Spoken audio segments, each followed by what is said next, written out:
Let's get nasty on a Friday afternoon. That's right, it is Friday. Best day of the week. It's so good. Beautiful weather out, Carey. We're like 85 degrees, Not too sunny. hot. Yeah. Oh, man. I can almost taste the weekend. You will be tasting, I'm sure, in a couple hours. Yeah. Going to Creed tonight. Okay. Can you take me higher? Mark's Yes, going there, too. Are you really? Oh, yeah. There you go. Ashley and I and my son and his girlfriend are headed down there. We're very fortunate. Got a good friend in Clint Lowry who plays guitar for Seven Dust. Yeah. And he knows a bunch of the people with Creed, and they have the same manager. So he's hooking us up with some passes and some stuff. So I'm excited. And tomorrow morning, Carey headed off to the lake. Well, that's always fun. That's always a good time. Do you think you're going to get the same reaction from Scott Stapp? From Scott Stapp as you did last time? So for our listeners who don't know, I was fortunate in 2001. I was with the Boston Bruins, and same connection through Seven Dust guys. Got me backstage passes and all that to meet the band. So me, Joe Thornton, and Bill Guerin. So those two guys are pretty big names in hockey. Yeah. Joe Thornton especially. Me, not so much, but still, I was there. I was there. There you go. And we meet the band after the show, and Michael Tremonti is there, and Flip, the drummer. Great dudes. They're like, oh, man, it's great to meet you guys. And little Scott Stapp's like all 5'7" of them. He goes like waltzing through, and the guys were like, hey, Scott, these are the hockey players. And he just kept walking. Never stopped, didn't turn his head. Nothing. And Billy Guerin, who's like sharp-tongued. Yeah. He's like, okay, Bobby, big wheel. That's my favorite story. Yeah. So we'll see if Scott Stapp is a little different tonight, but... he was focused, Jamie. He had a concert. He had a show to do. No, he was just a flat-out Richard on that one. I mean, I tried to give him some help. My apologies. No, not necessary. But should be fun. Should be a good time. What wasn't a good time is watching the bullpen implode last night, guys. What happened? Oh, well, Kyle Gibson performed well, and the Cardinals were up. And like Marshy a couple of nights ago, I turned it off. Right? We won the game. Gibby's right, got this. Carey might have turned it off a little too early when Kyle Gibson came out in the sixth, or after the sixth inning. Oh, you saying Kyle Leahy didn't do well, and JoJo after that they didn't do a great job? I have faith in those guys, Jamie. Yeah, well, I think that we've had faith in them all season. The problem is we've seen them almost every game. I mean, some would say. Yeah. We talked about this yesterday, though. With Ryan Helsley pitching back-to-back games, you knew that he was more than likely unavailable for last night's game. And so going into that, I think the Cardinals are very comfortable. I can almost say I know the Cardinals are very comfortable with 7th, 8th, and 9th when it's some version of JoJo and Kittredge and Helsley cleaning it up at the end, finishing it off in the 9th inning. They're very comfortable. When one of those guys are out, then it kind of becomes, okay, who do we trust most? Who do we feel is most capable of getting the job done? Last night it was Kyle Leahy's turn, and unfortunately he allowed a couple of runners. And Kyle Leahy, is that really where we're going to now? Like, where else are you going to go? I don't know. So I think. Who else do you trust? Well, Carey, this is the problem, right? This is why young Andrew Marsh put this as our lead today, is because he knew. There's a reason we need to talk about the bullpen, because the big three can't pitch every single game. They cannot. Leahy and King make me nervous. This new Stretch Armstrong there, I don't know how I feel. I really don't. I don't know what the plan is. Like I said, I think at some point you wanted to get JoJo in the 8th and then Kittredge in the 9th inning to close it off. I think that's the way that they were going. Yes. I would agree to that. I don't think that they were able to, because JoJo gave up the 2-run bomb. You had to put him in because Leahy only went a third, and so you gave JoJo an opportunity. He gave one of them. Yes, one of them on the 2-run homer. So you give up the opportunity to JoJo is going to have to go in there in the 7th inning when you wanted him probably to be in the 8th, and like I said, Kittredge in the 9th. You just got to figure it out. I mean, right now you got 3 guys on that back end that you really trust. Who is the 4th or 5th guy if one of those guys are down for the day? And I think that's where they ran into last night. So for me, a direct tell of a team that has bullpen problems is a team that uses more than 3 guys from the bullpen. It's a direct tell for me that you've got problems in your bullpen. The reason I say that is because First of all, you should be going deeper into the game. I think Gibby could have pitched another inning. I think if he does, I'm not saying anything different happens, but if he does, then you go Romero in the 8th and go right to Kittredge in the 9th. We talked about that as well yesterday. Does Oli give his starting pitchers a little bit more rope as we go down the stretch? He should. Because, again, who do you trust more in that 7th inning? Do you trust Kyle Gibson more than you trust Kyle Leahy? Yes. So then you probably should have let him stay in. I think that's what it boils down to. Leave him in until he gets in trouble. I mean, so that would be my guideline as a manager. I know you can't do it all the time because once the puddle gets too deep, you're drowning type thing. But when I look at Kyle Gibson, the veteran player that he is, you can tell when he's in trouble. Right. You can tell. So even if he puts a guy on first, and he's still pitching and he's getting the strikes and all that, leave him in there. Yeah. I don't know why he got pulled out after the 6th. I think that For Leahy, that's my problem. To your point, Carey, that's my problem. Randy says it all the time. Who he feels is the best in that situation. Do you trust Kyle Leahy more than you trust Kyle Gibson? You probably should go with Gibby in that moment. But if it had worked out, we wouldn't be saying that. And I think that's the problem. Like, it's a difficult. Guys have to do their job, right? At the end of the day, if I give you an opportunity and you're a big leaguer, it's not like his first opportunity. It's not like he has never done this before. It's an opportunity, and you have to make the most of it. It didn't work out. JoJo gave up the home run, and now things are going sideways very quickly. And it kind of spoke to what we talked about yesterday, that it was a potential that it could potentially go in that route because you knew Ryan Helsley would be down last night.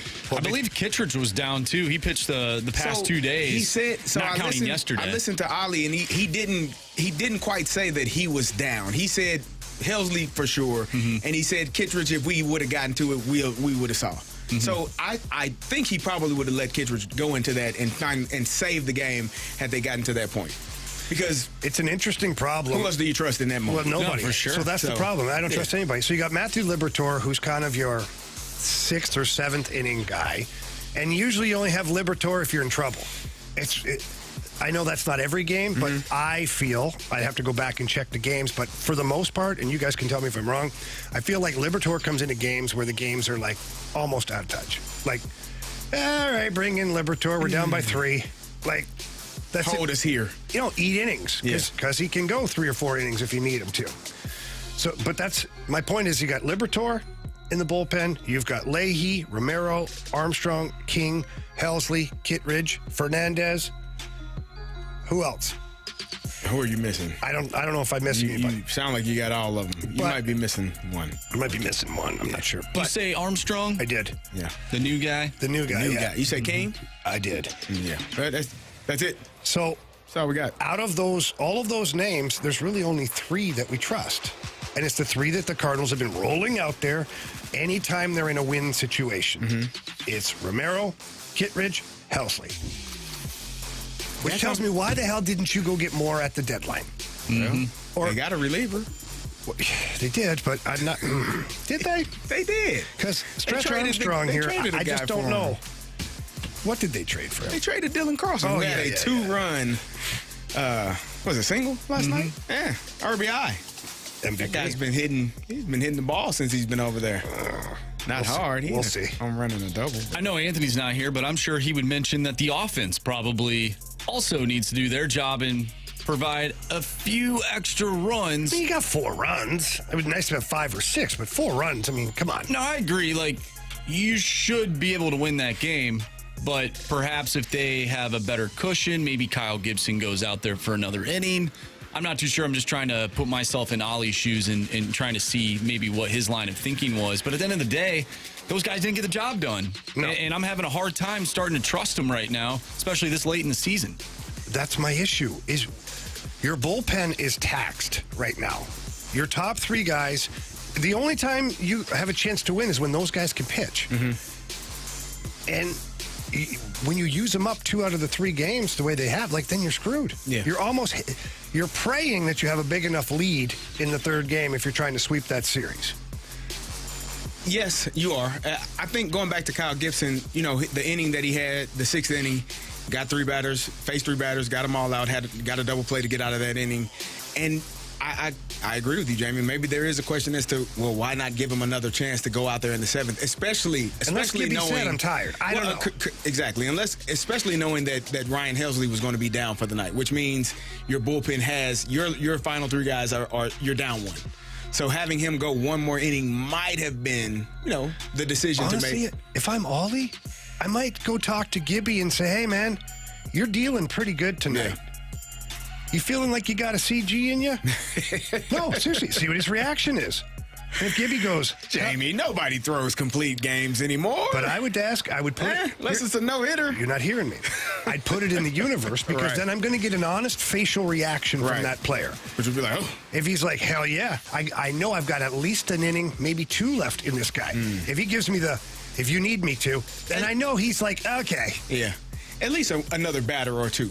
I think, and if it goes sideways, then you probably can go in a different direction. Yeah. But, again, hindsight is 2020. Kyle Leahy had an opportunity. He didn't get it done. And then JoJo came in. He didn't get it done. First pitch. Life comes at you fast, Jamie. JoJo, they may have had a scouting report on your first pitch. JoJo is concerning to me. Like, he's becoming a bit concerning. Well, last night was his 50th appearance of the season. And, Marshy, I don't know if you know, or Carey, if you know what what's the number of games where you're comfortable with your bullpen player? Like, what's an average bullpen arm throwing as far as games or That even I don't innings? know. I can look up and see what the numbers are. Like, where is JoJo right now as far as innings with relievers? Because that's what I want to look at. Because if he's in the middle of the pack to the bottom, then I'm not that worried. But if he's in the top tier of relievers as far as throwing for... At one point, he was very high. He was, very. Yeah.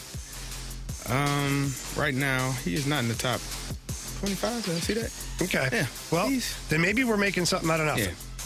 Yeah. But that doesn't mean he's not gassed or he's not fatigued.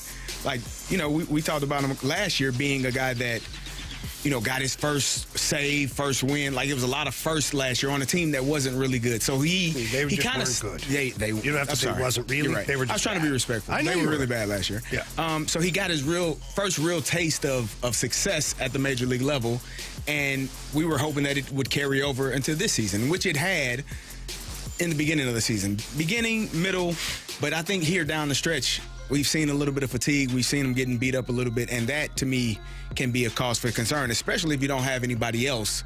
If you only got three guys that you trust, and now one of those guys may be falling out of the circle of trust, then who do you put in? Well, you don't have Kyle Leahy a chance last night. Maybe it's, Fernandez. I don't know. When they expand the rosters, do you think a guy like Zach Thompson goes to your bullpen? No. Well, yes, but does he go into that late inning role? I don't know. I don't think so. But who do you have? Like, you don't. Steven Matz at some point we think will come off the IL. Do you trust him in that role? Not in that role, no. But maybe I trust him in the seventh inning, and then you can bump guys back a little bit. Like maybe now you don't have to go to JoJo every time because your lefty could be Steven Matz in that situation. This is the most that he's pitched in his career. Yeah. So right now he's at 48 innings pitched. Last season he had 36 and 2/3, and that was last season, like a full season. He got injured too. He did get injured. He played in 27 games, but 50 appearances. This is the most that he's had in his entire career. So we're in no man's land, basically. For him. Yeah. All right, well, it's an interesting situation for the Cardinals. I really don't know how they're going to fix it, but I can tell you this. If they're going to make a playoff push at all to get in or even do anything in the playoffs, they're going to have to figure that out. He's Carey Davis, Andrew Marsh, Jamie Rivers with you here. It's a Freaky Friday. Anthony Stalter, this is his last day off. He'll be back on Monday to rejoin the show. Guys, are we seeing a new Nolan Arenado? Carey, are we? I hope. Let's talk about it next here on 101 ESPN.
line, makes it a one-run game. There's a shot up the middle. Arenado is 3 for 3 tonight. But Nolan Arenado in this ball game. This time it's a breaking ball he goes down and get.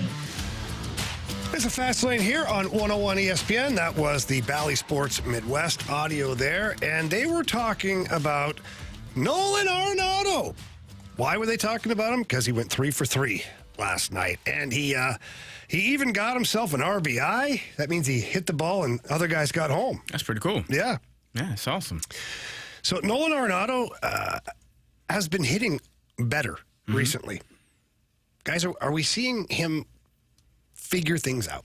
Well, he's hit safely in, I think, 7 of his last games and got on base in every game in August. He's been doing a much better job. And I think maybe you're starting to see him become a little bit more comfortable at the plate because he still hasn't hit with the power that we would like to see, right? He doesn't have any home runs yet this month. But just the fact that he's hitting and driving in runs kind of speaks to the fact that, okay, maybe he can bat in that 3, 4, or 5 hole that we've been talking about all season. Who are going to be those guys? Because it's hard trying to find consistency in that spot for this team. But if he's coming around, then I think the Cardinals are in good shape. You would hope that helps them score more runs and have more runners on base and potential to score. Yeah, so here's where I'm at with this is Nolan Arenado is no longer a long ball threat.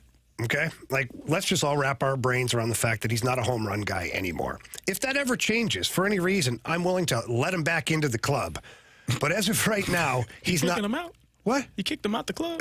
Wouldn't you? 11 home runs? Come on, bro. You're right. You know that. Right. Come on. He's out of the home run club. Because when you talk about power bats in your lineup, it's Contreras, it's Tommy Pham, it's Gorman, and Burleson. Goldie's not in there. Okay. I mean, come on. Goldie's having troubles here. You're not wrong. And Arenado's hitting for average, pretty much. But I don't care. If he goes 2 for 4, 3 for 5, 3 for 3, like, he's getting on base. And the odds are he's going to probably knock a few guys in at that point. But, Carey, I would rather see Nolan Arenado batting second in this lineup, specifically when it's a left-handed pitcher on the bump. Because right now, what Ollie's been doing is it's Mason Wynn, Alec Burleson against the righties. And against the lefties, he moves Contreras up to the 2 hole, drops Burleson to the 3. Wilson Contreras, by the way, the start of this season, I think he was batting cleanup. And he was having a ton of success. Yeah. So why not put him back there, the 4 hole? He can clear the bases because he's got the power.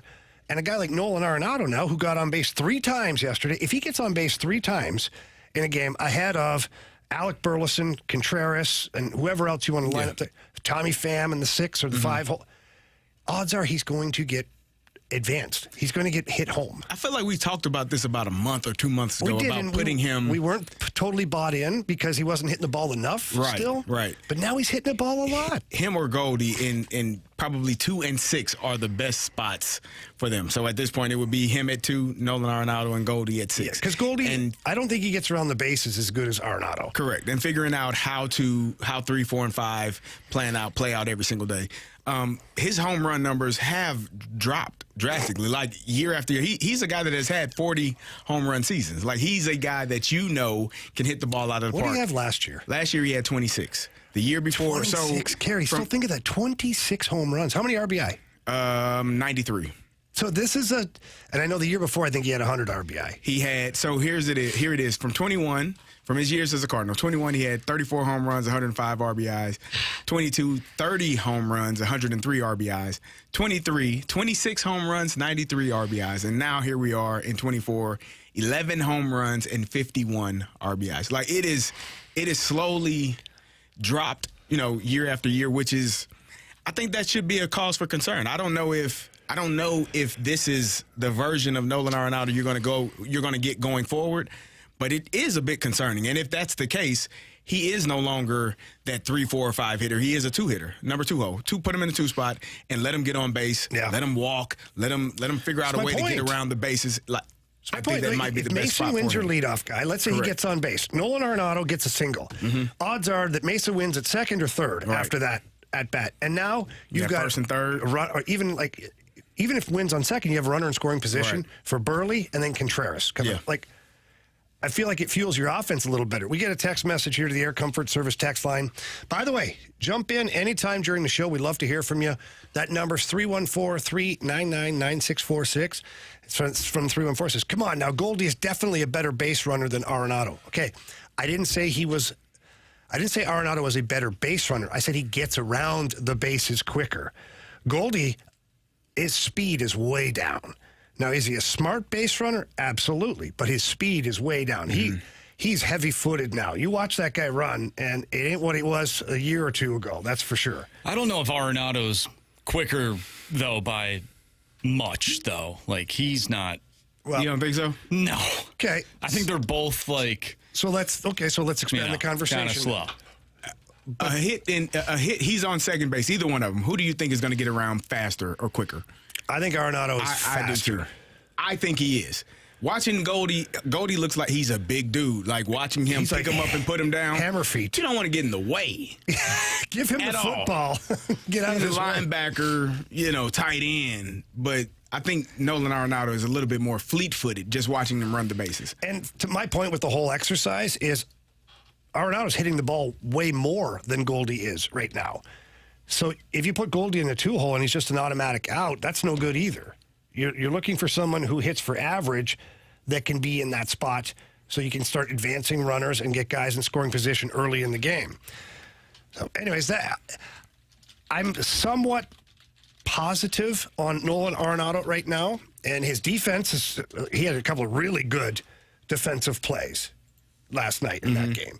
Like we're seeing, it's funny, right? Because Carey, a couple days ago we talked about how when he gets in his own head, if the hitting's no good, the defensive game starts to struggle. Yeah. And it was. I mean, it was just like he was still good, but he wasn't like Nolan Arenado good. And I'm watching him in the last couple of games, last night especially. He's making some plays, man. Like on that bunt, they tried to put that bunt down. Arenado jumped all over that ball, threw it to Mason Wynn at second, and he guns it over to first for a double play. Like that's an elite play by Nolan Arenado right there. Those are the plays we have grown to expect him to make. Yeah. Like the plays that other people don't make. 100%. So- And we're so spoiled in a really good way because we expect that from him. All right. And it's okay to expect that. He's making $30+ million a year, and he's got the resume to go with it. So, yes, we should expect good defensive baseball from a guy like that. Yeah. But what I like is the offense is coming as far as him just getting hits and driving guys around the bases, and the defense looks pretty solid. Maybe this is enough, man. Maybe this is enough to really help this Cardinals team because we've been saying it for a long time. Without those two big boppers going for you, this Cardinals team is going to have a really tough time making the playoffs and an impossible time winning anything in the playoffs. Well, they got to come alive because they got a stretch here of playoff teams, not including the Cincinnati Reds. But they got some guys coming up here in the next 3, 4, 5 series where you're going to need everybody, all hands on deck to win these games and put yourself in a position to make the wild card. I agree, totally. All right, that's Carey Davis, Andrew Marsh on the dials for us today. Jamie Rivers here. We come back, we're going to get into what's trending with our guy Marshy Marsh on 101 ESPN.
101 ESPN Sports Center.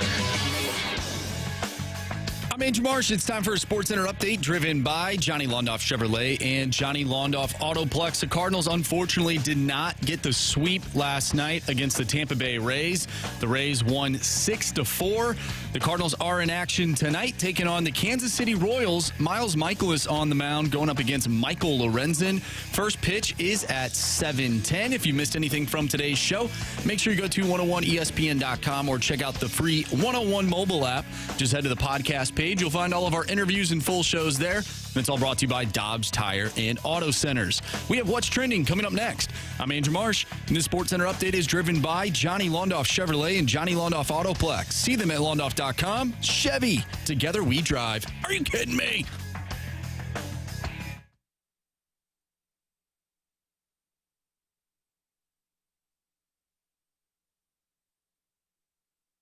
It's time to find out what's going on in the sports world with What's Trending Now. Brought to you by Goodwill. Donate a car and get tickets to the St. Louis Cardinals.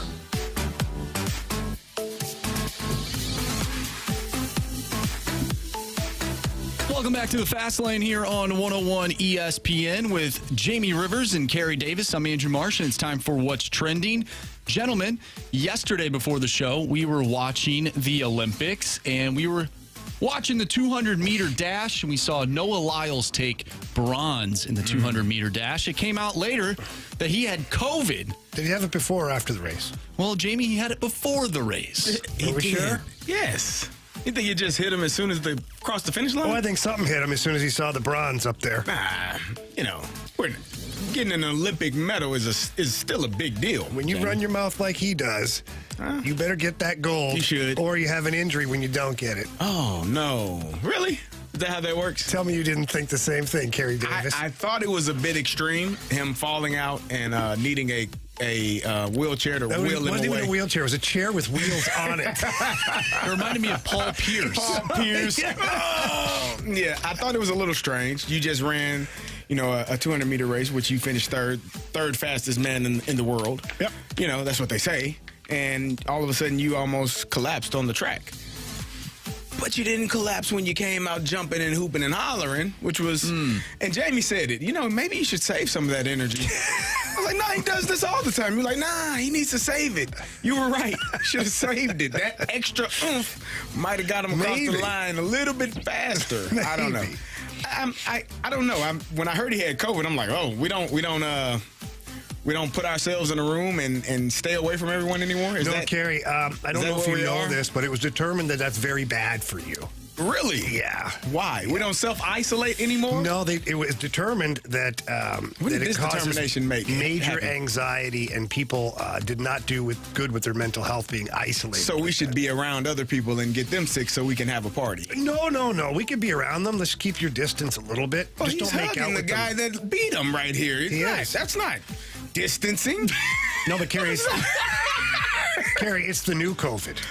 Oh. Yeah, the new one's way different. You're fine. You can hang out with people. Oh, well, I don't know. They call it the flu. Oh, okay. Gotcha. All right. Then no. Very interesting.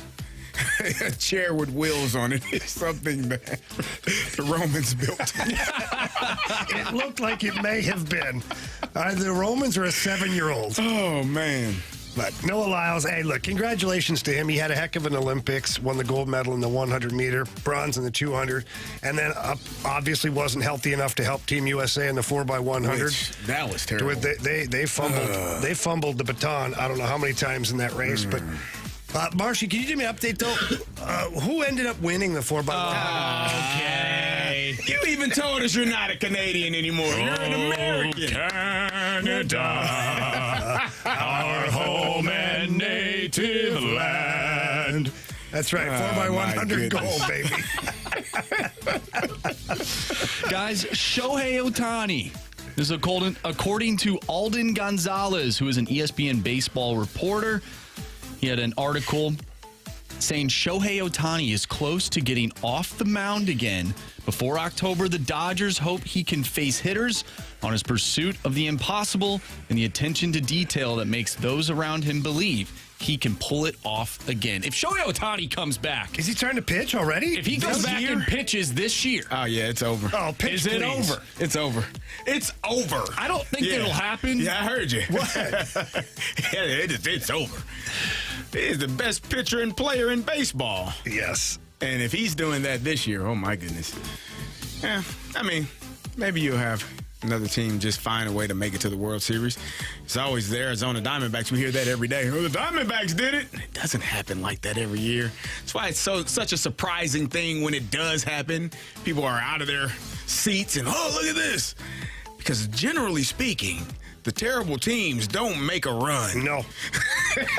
I've been on a very few. true. Yeah. I was like, our time is coming. It ain't coming. You feel good for like 2-3 games. I'll never forget this. We made a big trade when I was with the Islanders. We traded Felix Potvin, who was our number one goalie, was a very established star goalie. Great setup. Great. From a goaltender Yes. standpoint. Pads, Iconic mask. helmet. Yeah. It was great. We traded him, and I forget what else, to the Vancouver Canucks. So we got Dave Scatchard, Kevin Weeks, and Bill McCult, who, by the way, Bill McCult is now the head coach of the Lindenwood men's hockey team. Awesome. So it's good to catch up with him a couple times there last week. But when they came in, we won our first 2 games. Right? Yeah. And we were so far up. We were like, yeah, this team, we're going to make the playoffs. We play like this, and we've beaten a couple really good teams. Like, Yeah. we're back, baby. Yeah. And then, like, the Christmas break happened. We came back, well, it's like 4 in a row. I was just like, well, okay, we're definitely back now. Back to where we were before Yeah. when we started. All right. That's strange how that works It's weird. sometimes. Yep. Oh, you yeah. get a little bump, a little high, and you're like, oh yeah. And then you're like, okay, all right. Guess we do stink. Jamie, you're a fan of the New England Patriots. Yes, I am. I'm sure excited for Drake May to take over and be the Wouldn't next be. quarterback of the New England Patriots. Yeah. Well, I think a lot of other Patriots fans are finding that Joe Milton may be that guy. Now, it's just one game. It's a preseason game. Joe Milton, not a top draft pick by any means. Neither was but Brock he Purdy. has the internet buzzing Why? because of his performance last night and how he was able to evade defenders. And the guy's got a rocket arm. He's got one of the strongest arms in football, and he can sling it. And yeah, a guy you keep an eye on. How interesting would it be, and we've seen this happen before, but we'll just use this particular team, for instance, to see a guy like Joe Milton, a late-round draft pick, take over for that first-round draft pick. Wouldn't it be, I mean, I think it'd be poetic, considering we've seen it happen before with the Patriots. Jamie, we have, haven't we? Your We sure favorite have. player is one of those guys that, came in out of nowhere and did some spectacular things, had some people in front of him. Drew Bledsoe was supposed to be Drew who? That's right. Yeah. Drew Bledsoe who? Tom What? Brady. And now they're going to be saying the same about Drake May. I don't care what they do. Joe Milton's 6th-round draft pick. Ever heard that before? Listen, I hope Joe Milton goes in there and tears it up. I don't care who the quarterback is. I don't care if he's a first rounder, a third rounder, a 6th rounder, undrafted. If the guy can get under center and he can sling it and he can play in the NFL and make a difference, that's my quarterback. That's my quarterback. All right.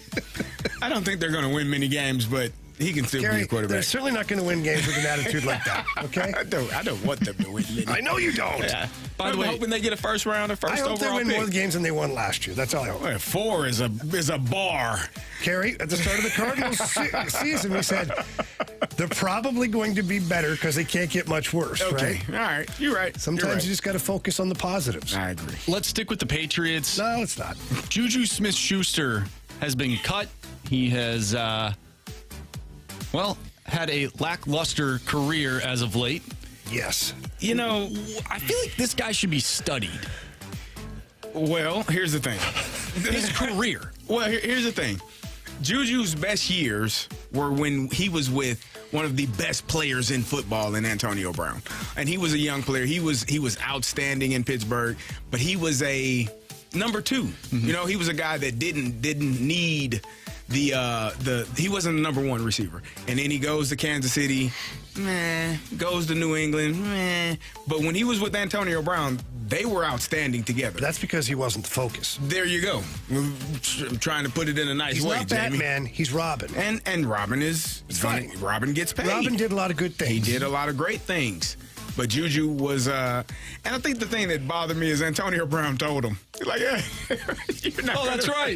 Yeah, I think that's what bothers What did me. he say? He just basically told him, you're not going to be good without me. In so many words. Like, it's hard being that guy. He might have said those exact words knowing Antonio Brown. Words. He said he alluded to something of the sorts. Like, He's you're such not a going to donkey, be, but funny at the same you're time. not going to be as good without me. And He was to his right. credit, he was spot on. Like, Juju has not been very good without. Well, Juju's Antonio. problem, too, is he can't catch the ball very good. Well, he caught it really well when Antonio Brown but was what next to him. happened? It didn't work out well for him after that. Somebody put his hands on backwards after that? Jamie. Antonio, he had his best year was in 2018. He had 1,400 yards receiving. He had more yards than Antonio that year. Really good year.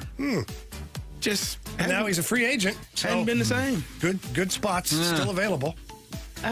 Cowboys going to go pick him up, and they're going to let CD and Lamb just sit there and rot. Yeah. Well, CeeDee Lamb not happy with Jerry Jones at all. He took to Twitter. What did he say yesterday. about Uncle Jerry? Well, he ended up changing his Twitter banner and everything. Oh, did he wipe it clean of Cowboys stuff? That's You know, what the that kids means are doing. that's when you mean business. The kids get really mad, and they wipe it clean. Yep.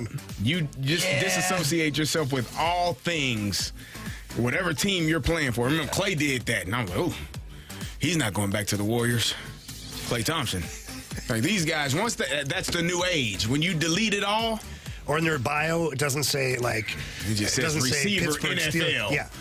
Player, NFL. So basically, there was a tweet. Hardcore. There's a tweet that from John Mochada. Cowboys owner Jerry Jones on contract talks with CeeDee Lamb. I don't have any urgency to get it done, end quote. CeeDee Lamb quote tweeted it and said LOL, and then changed his Twitter banner to him and Marquise Brown, Hollywood Brown, when they played in Oklahoma. So Where's CeeDee Hollywood Lamb? Brown? He's in Kansas City. The Chiefs, yeah. Yeah, that'd be He's not going to Kansas City. no, not at all. But could you imagine? But we talked about that yesterday. Jerry Jones has you have to get your quarterback and your best defensive pass rusher done first. And CD, I'm sorry that this happened to you, but you're going to wait. It's not personal. It's just business. Do you think his parents named him CD after watching you play football? I mean, I would love to think that. I mean, he spells it a little differently, but it's still an honor, but it's not like a blatant. I haven't talked to him about it yet, but when we meet, I'll make sure that's get some clarification on that. I was wondering about that because I saw that and I was like, CD and CD. Mm-hmm. It fits. It feels right. Sure does. Sure does, Carey. All right, that's what's trending here in the Fast Lane on 101 ESPN. What is the best path to the postseason for your St. Louis Cardinals? We'll get into that here when we come back after the break, 101 ESPN.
It's the Fast Lane here on a Friday afternoon. Carey Davis, Andrew Marsh, Jamie Rivers.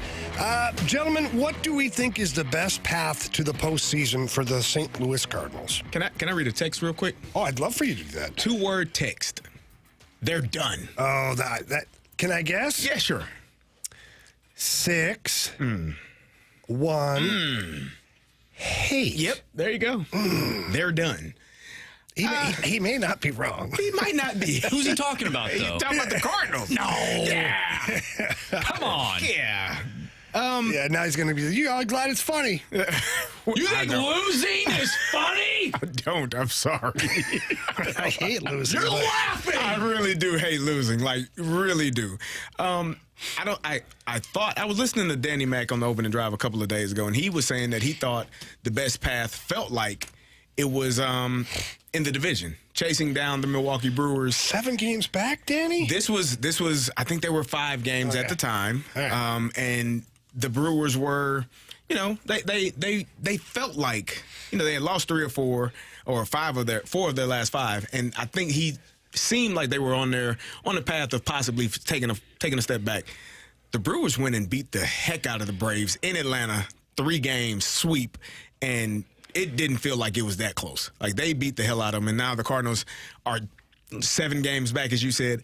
I think it's going to be in the wild card, and Danny was saying just basically because there were so many teams in the wild card that you have to jump and hurdle and beat and be in front of, that it's easier to chase down one team. But I think we haven't given enough credit to the Milwaukee Brewers this season. No, we haven't. Like, we have been talking about, they're just the Brewers, and I think that's how the Cardinals think, and that's how fans think. But the Brewers are playing baseball. Yeah, they are. You got to give them credit, and they've been winning. They beat the brakes off the Braves.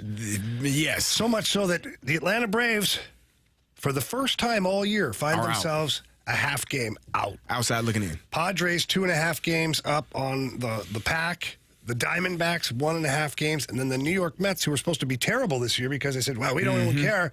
Well, they're holding down the 3rd wild card spot. Then the Braves and the Cardinals are right there, and the Pirates and the Giants, and even the Cubs and the Reds, for that matter. Everybody's still close enough. Wow. I feel like, so looking at that, I think I'm going to give the Brewers their just due. They've been doing an outstanding job this year. I'm going to say it's going to have to be in the wild card, and you're going to have to find a way, like this stretch of teams that you're playing here in the next month and a half or month. You got some games where there's an opportunity for you to make up some ground and to beat some really good teams, and hopefully some other teams lose. You play the Brewers 6 times, I think, in that stretch over these next perfect. 5 You win them all, series. You're only a game out. There you go. Simple math right there. But that's if you win and they win, lose, all those other things, other factors that take place. But there's an opportunity. You got the Padres, who are also, as you said, in front of you. So you got a 4-game series there.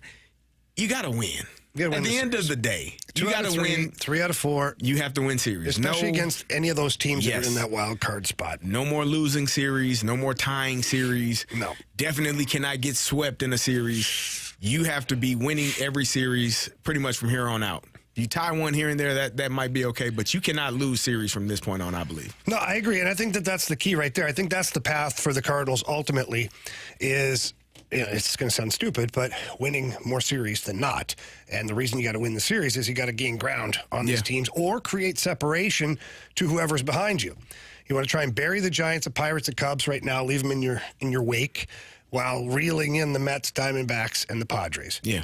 I mean, it sounds easy enough, but the Padres are playing pretty good baseball right now. The Diamondbacks are 10 games above 500 right now. The Mets are 61-54. They were supposed to be terrible. Yeah. And they started the season terrible.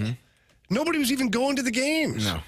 And now they're packed again, and they're making a run for the playoffs. The Padres are winning at a pretty damn good rate right now. I think their last, 20 games, 18 games, they've only lost 2. 8-2 in the last 10. Yeah, the last 18, I think they're 16-2, something like that. Well, it shows the way they bounce it up. But I got a good manager. Oh, God. Sorry. Too soon. Somebody was going to text it in. So 14 of the last 16. Yeah. It's not bad, Jamie. No, it's not bad. I don't like it. Beating people. Beating them pretty well, too. Yeah, they are. Yeah, so. Damn Padres. Padres are playing. They have figured some things out. Which, again, they were a team just like the Mets, not playing well. You're trying to figure out, well, they got all this talent. What the heck is wrong with them? They're like, don't worry about it. Blake Snell will throw a no-hitter. We'll get it figured out here shortly. And they have turned it around. They have figured it out. They got a stretch here. They got a series here with the Miami Marlins, which they should win more games. The Marlins are not much of a threat to anybody these days, except the Cardinals. Oh, Jamie. What? Why? Well, because we lost the series to them. That was a long time ago. It was, but it still did happen. It did. It did happen. You know, it's part of the game, Jamie. It sure is. Can't win them all, is what they say. You can't win them all. You cannot win them all. But you should win those. Well, we should win those. 618 says you can't beat the Cubs or the Mets. So that's why he thinks they're done. All right. Well, he's not wrong. Not wrong at all. By the way, Carey, join 101 ESPN for the second annual Blues and Brews on Friday evening, September 20th at the Anheuser-Busch Brewery. Get fired up for the blues season at this outdoor street party featuring live music from country music star Matt Stell and St. Louis's own Charles Glenn Group, plus appearances by blues players, blues alumni. There will be food trucks there, 101 giveaways, and more. The Fast Lane will be broadcasting down there that day from 2 to 6, so you can always come by and say hi to us right before the Blues and Brews event starts. And remember, tickets are just $20 and are on sale now, and you can always learn more at 101ESPN.com. All right, boys, there's been a lot of discussion regarding fans not going to Cardinals games anymore. We haven't really talked about it. I want to get into that next, right here on 101 ESPN.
Welcome back here to the Fast Lane on Friday afternoon. Carey Davis, Andrew Marsh, Jamie Rivers with you. And guys, there's honestly something that I wanted to get into. The morning drive talked about it. The balloon party talked about it. I think BK and Ferrario, they had Katie Wu on their show yesterday who kind of talked about it as well. But attendance is down at Cardinals games. So much so that I read a thing today that said that they're well under pace to get to that 3 million paid attendance number, to which the Cardinals, as we know, they pride themselves on 3 million through the gate. Every year, 3 million through the gate. It doesn't look like there'll be 3 million through the gate this year, not unless something really changes. So, Marcia, do you have some numbers for us? Yeah, so if we're looking at 2024, the attendance per game is at 36,346. Not counting, the COVID year 2021. 2021, it was weird. Yeah. Because, some fans could get in, some couldn't. But this is the lowest number since 2003. And BK and Ferrario talked about this yesterday, like you mentioned. 35,931 was the average attendance per game back in 2003. So it's been that long since this number has been so low. The last time, other than that 2020, 2021 year, the last time they were even in the 30,000 range was back in 2011, which was 38,197 per game. And obviously that team went on to win the World Series, which then sparked a jump in attendance. Same thing for 2004, 37,635 per game, and they went to the World Series that year. And the following years, they were back in the 40,000 range per game. So, it is interesting. I think there's definitely a trend here. So, why do we think attendance is down? And hear me out. Everybody can say, "Oh yeah, they're not winning baseball," but we just talked about it. They are in a playoff hunt. They're 2.5 games out of a playoff spot right now. Not the division lead. They're not, one of the top dogs in Major League Baseball, but they're in a playoff hunt in a baseball market that has rich tradition of supporting this team, yet they're not. I think what you just said is part of the problem, and not you specifically. Yeah, what am I? Not you, for? but the rich tradition. This is how it's always been done. This is the expectation. And I think Cardinal fans are like, yeah, I'm over that. Like, if you aren't putting a product out there that we believe can compete or have a chance to win a championship, or is not fun to watch, entertaining, you pay for it. Let's not mistake here. You're paying for entertainment, right? You're paying to be entertained. You want to spend your money on something, whether that's going to a movie, you go to the carnival, you go to the amusement park. It's for entertainment, right? You go to a basketball or a baseball game. You want to be entertained by the people that are performing there. If there's no entertainment, the value goes down. There's no need for me to spend my hard-earned money on something that, it's kind of boring. And in other places, it may not be as boring. Going to watch the LA Dodgers, it's probably fun to see Shohei Ohtani play baseball. Oh, yeah. Going to see the New York Yankees, it's a lot of fun to see Juan Soto and the Soto shuffle that he does. Like, it's fun to see him hitting balls in the gap and over the fence, and Aaron Judge trying to chase down 60 home runs. Like, those things are exciting. Whereas here, do you even have a guy with 20 home runs on the team? No. Problematic. Yeah. Like, it's not something that people are entertained by. And you couple that with a team that lost 91 games last year. Okay. And not have a chance at all last year to make the playoffs or make a run in the playoffs. And this year, you're kind of feeling the same thing. If they make it in, I think the thought process, if they make it in, they're probably losing the wild card. They'll be out before you know it. Okay, so if they make it in. So let me ask a couple of questions then, as I'm dissecting all of this. So in your opinion, it's not about the winning, it's about the entertainment. Winning is entertainment. But this team is winning more often than they're losing, right? What, 2 games over 500? They're 2 games above 500. Okay. But they're winning enough to be in a playoff battle. But I'm not I'm listening. I'm not I'm dogging just on you. breathing heavily. I know, but I'm not dogging on you because we get a lot of texts that say, "We want teams that win. That's what I paid for to win." You're not 10 games above 500 right now. I get it. You're 2 games above 500, but you are in a playoff spot. So for you, Carey Davis, is it more about the winning or the entertainment part of it? For me, winning is entertaining. So if you're winning games in a fashion that you're hitting home runs, like when Tommy Pham hit that grand slam, that's the entertainment that we're talking about. Big players making big plays in big moments. That, to me, has not been happening all year long. It didn't happen at all, really, last year. And so you have a team that isn't winning games, isn't winning big games, doesn't have marquee players that people want to see, and the enjoyment is going to see opposing teams' best players, like going to see Bobby Witt Jr. Oh, yeah, got to see him. He's only going to come for 2 games. Got to see him when he was here earlier this year. Like, you want to see the opposing teams' players, whereas it used to be you want to see the Cardinals. And I don't feel like the enjoyment is there because they're not winning enough games. They may not make a playoff. And, hell, even if they do make the playoffs, are they going to win the World Series? No. So I think that's why you're seeing fans say, I can do something different with my summer as opposed to spending money on the Cardinals. And then you have an ownership that you feel like kind of laughed at you when they said, well, what else is there? Oh, really? Okay, cool. Won't go. So I think all of those things are why fans are not showing up in droves as we're accustomed to seeing in the past. Yeah, I think when you look at like where the economy's at and just people not wanting to spend their money, I think it really boils down to, hey, is this team worth me spending my extra money to go watch? And if they're not, I'm not going to do it. I can watch it on TV, or maybe you can't these days. Who knows? Depends on what provider you have. But I think that's really what it boils down to. People like they just don't want to spend their money to spend their money. They want to have a reason why. And I think the entertainment value has a huge factor in that. Right. I think it's the players. It's all like a trickle. It's like a trickle-down effect, domino effect, whatever you want to call it. It's an entertainment thing. That is, to me, the number one thing. What is entertaining baseball? Well, it's having really good players on your team. How do you win baseball games? By having really good players on your team. So it all comes together. I think there's a ton of different factors, but at the end of the day, it comes down to, is this team going to be competitive? And are they going to match up with some of the best teams in the sport? And right now they don't. So people are going to do whatever else they want to do with their money. And I don't blame them. Right. Here's a text from the 314. I find it entertaining to watch a team that you expect to make a comeback if they go down a few runs in the middle of the game. Like, we all watch the games. When the Cardinals give up 2 runs in the first inning, you're like, oh, my God. Oh, yeah, you're in one at that point. Oh, my God. They give up 4 runs. Might as well change the channel. That's why it's not entertaining, because you don't believe that this team has what it takes to make a comeback, to be up. Like, if they're up, you feel like, 7th, 8th, and 9th inning, we're good. But if they're down, you feel like you can change the channel. Well, that's why yesterday was so interesting, because you do go down 2-0 in that first inning, and then, at least my opinion, I'm like, oh, my gosh, here we go again. Much like what you just said. Yeah. Then they do come back. Then they're winning 3-2. Then they're winning 4-2.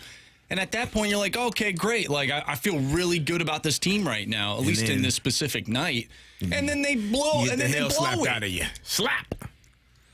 There you get What did for 5 the fingers say to the face? Slap. Yeah. Well done, guys. Well rehearsed. Charlie Murphy. So for me, I think the biggest thing is that they don't have that marquee player.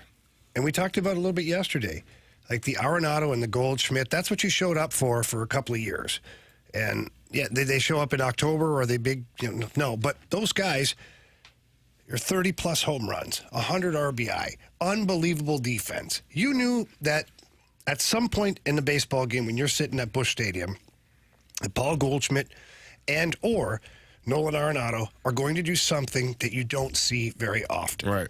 Whether it's defensively or if it's a big bomb over the fence in the outfield, but you're not getting that. No. Mason Wynn is probably the most entertaining player on the Cardinals for a couple of reasons. One, he's young. He's got some personality. He's got some charisma to him.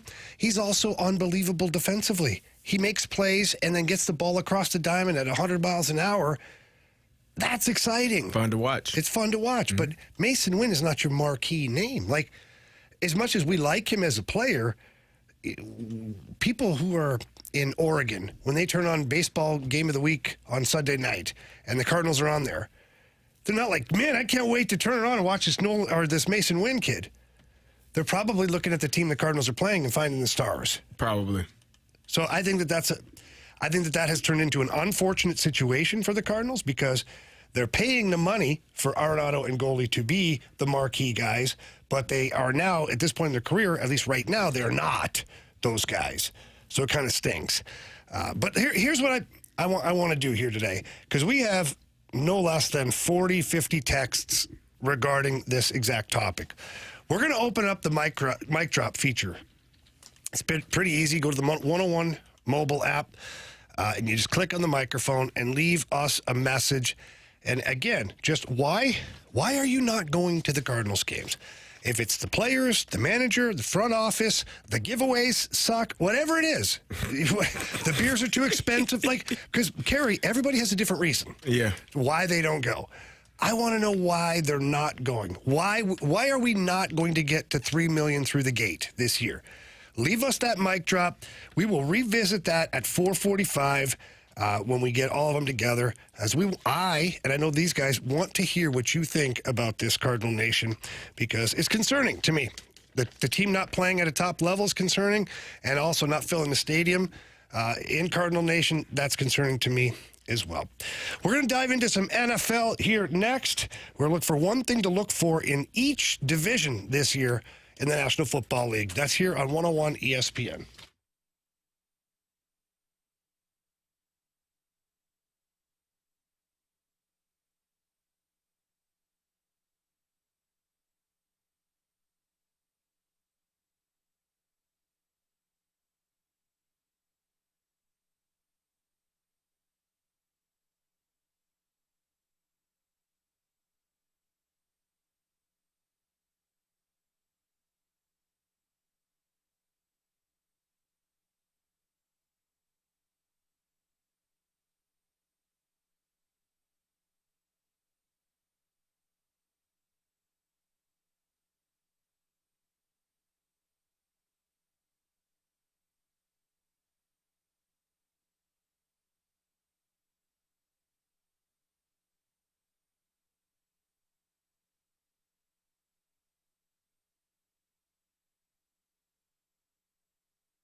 Well, the NFL should be exciting this year. Carey Davis, former fullback for the Pittsburgh Steelers, Super Bowl champion. Andrew Marsh, I'm sure he played football at some point. I've actually never played football. Not even in the schoolyard? Fantasy. Oh, yeah. There you go. At recess and stuff. Did you dominate at recess football? I did for a little bit. Yeah. For a little bit. I remember dominating kids at recess football. Then the older I got, that wasn't the case, but yeah, obviously recess ended when you were in elementary school, so. Yeah. I had a friend that he's a comedian. He tells people he knew I was serious about football because I used to always put my cleats on in gym class when we played football. Yeah, it's time. We got football, it's time. Making cuts. Yeah. Against kids that just didn't even dress out for gym. Oh, man, if they get in the way, I'm running them over. I didn't care. Our schoolyard had some pretty athletic kids. But still, there's a big gap between the real athletes and the kids who just wanted to play. Right. And boy, I can't believe we got away with some of the stuff. Like, you'd hit a kid, because we played tackle. Yes. There's no touch or flag football. It was tackle. And you'd get, like, kids in 8th grade, 5th grade, 4th grade. You're in, right? Mm-hmm. You get kids that just getting blown up out there. Teachers watching. Oh, that was good here. Good, clean fun, man. Good tackle. I bet you love dodgeball. Oh, man. Dodgeball was great, Great too. game.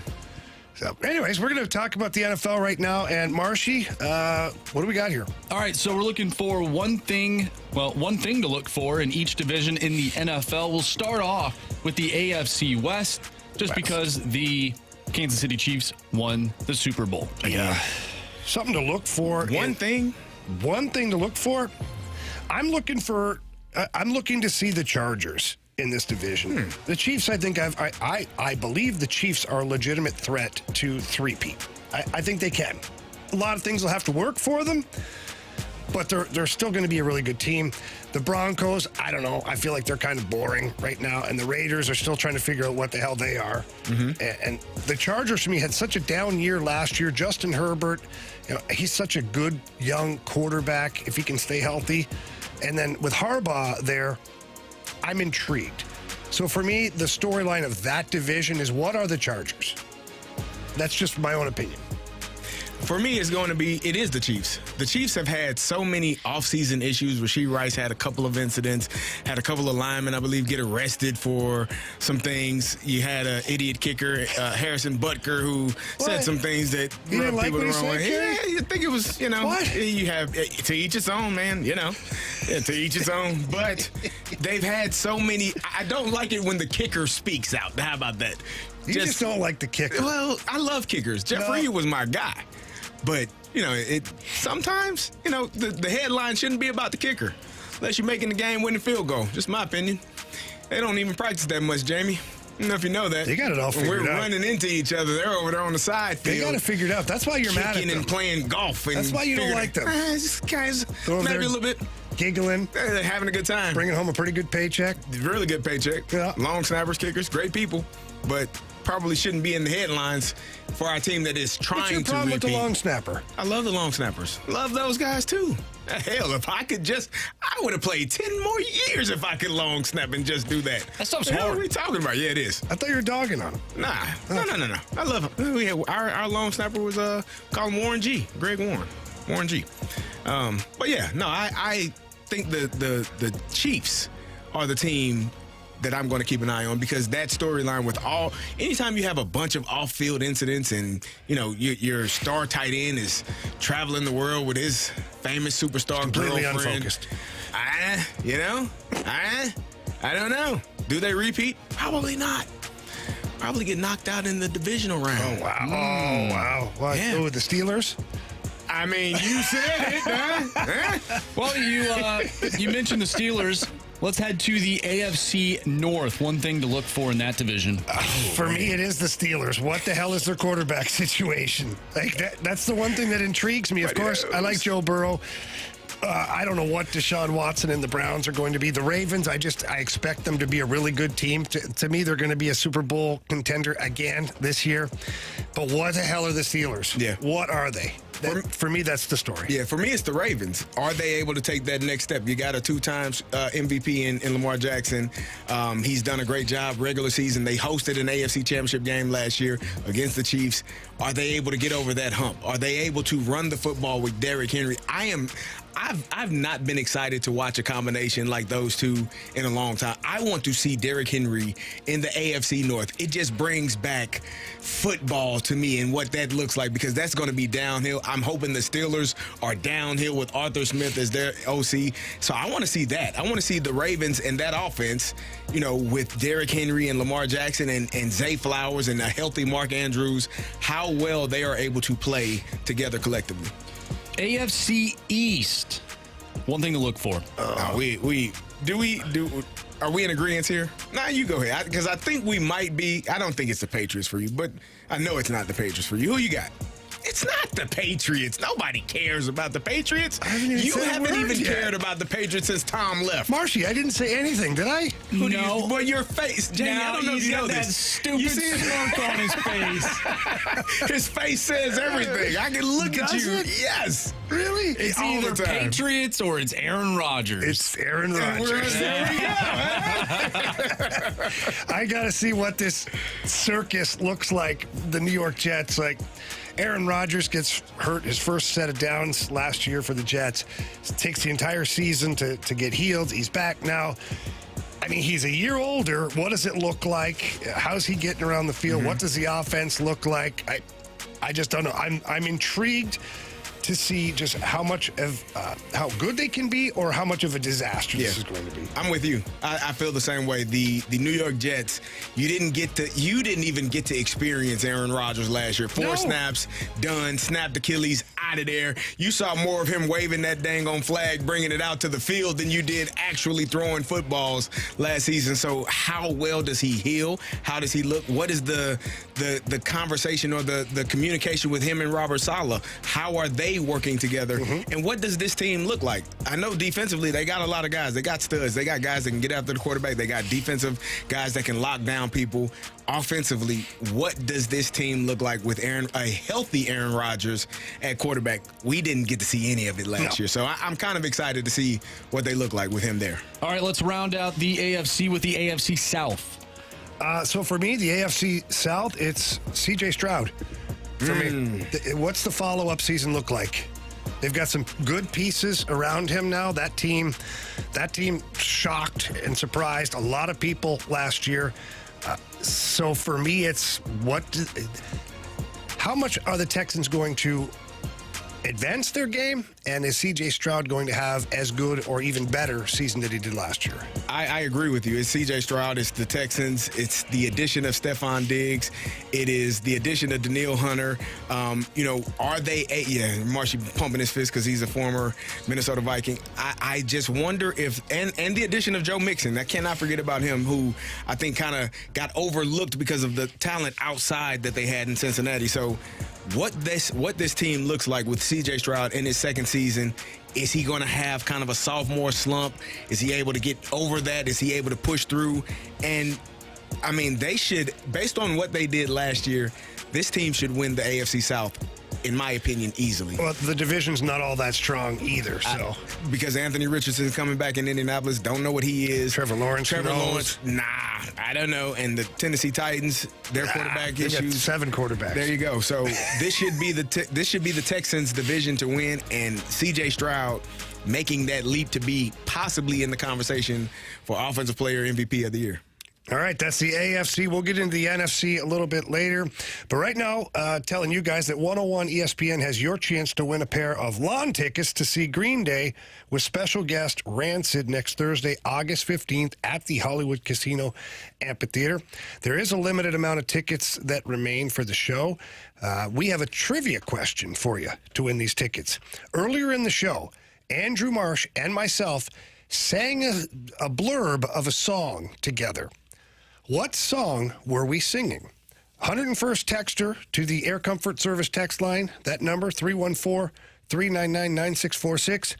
You win yourself a pair of tickets. And, of course, if you're looking for further details regarding any of this, you can always visit 101ESPN.com. All right, guys, let's talk about some rule changes coming up because Michael Kay talked about a rule change for baseball, and I didn't see this. Marshy's going to unveil this rule change, Carey, and we're going to organically see if we like it or we hate it. We have no clue. We have no clue. Yeah. So I'm looking forward to it next here on 101 ESPN.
ESPN Sports Center. I'm Andrew Marsh. It's time for a Sports Center update brought to you by Saliga Heating and Cooling. The Cardinals lose to the Tampa Bay Rays yesterday. Final score 6-4. They do not complete the sweep, but they have a chance to take down the Kansas City Royals tonight. Miles Michaelis on the mound going up against Michael Lorenzen. First pitch is at 7:10. If you missed anything from today's show, make sure you go to 101ESPN.com or check out the free 101 mobile app. Just head to the podcast page. You'll find all of our interviews and full shows there, and it's all brought to you by Dobbs Tire and Auto Centers. We are also taking your mic drops. Why are fans not going to Cardinals games? Give us your reason why perhaps you decide not to attend a game. Send us a mic drop. Leave us a text to the Air Comfort Service text line 314-399-9646. We'll dive back into that at 4:45. But Michael Kay, who calls games for the Yankees, he proposed a new rule change for Major League Baseball, and we're going to dive into that coming up next right here in the Fast Lane. I'm Andrew Marsh, and the Sports Center update is brought to you by Saliga Heating and Cooling, an independent American Standard heating and air conditioning dealer.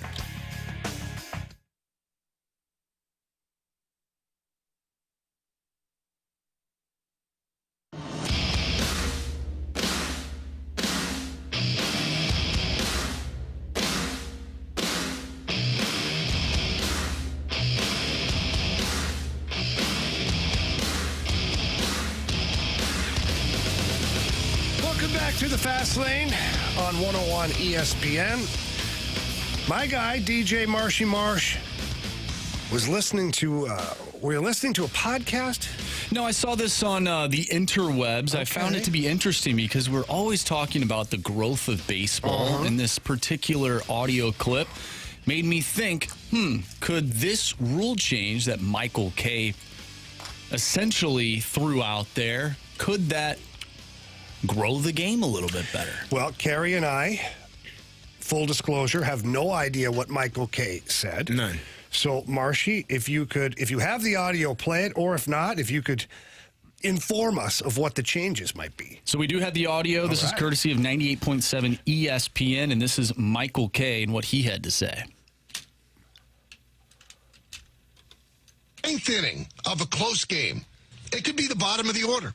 In the biggest moment of the game in the NBA, LeBron's having the ball in his hand. Jalen Brunson's having the ball in his hand. Curry's having the ball in his hand. In the biggest moment in a baseball game, you might not see Juan Soto and Aaron Judge. So I've always contended, let's really get funky here. In the ninth inning, you get to recalibrate and send up the three batters you want. All right, I want to send up Volpe, Soto, and Judge. Then you got a chance. Then you're going to see your best players. Now, you can pick whichever one you want for the first one. I just pulled Volpe out of the air. And you see your best players in the biggest moments with the game on the line.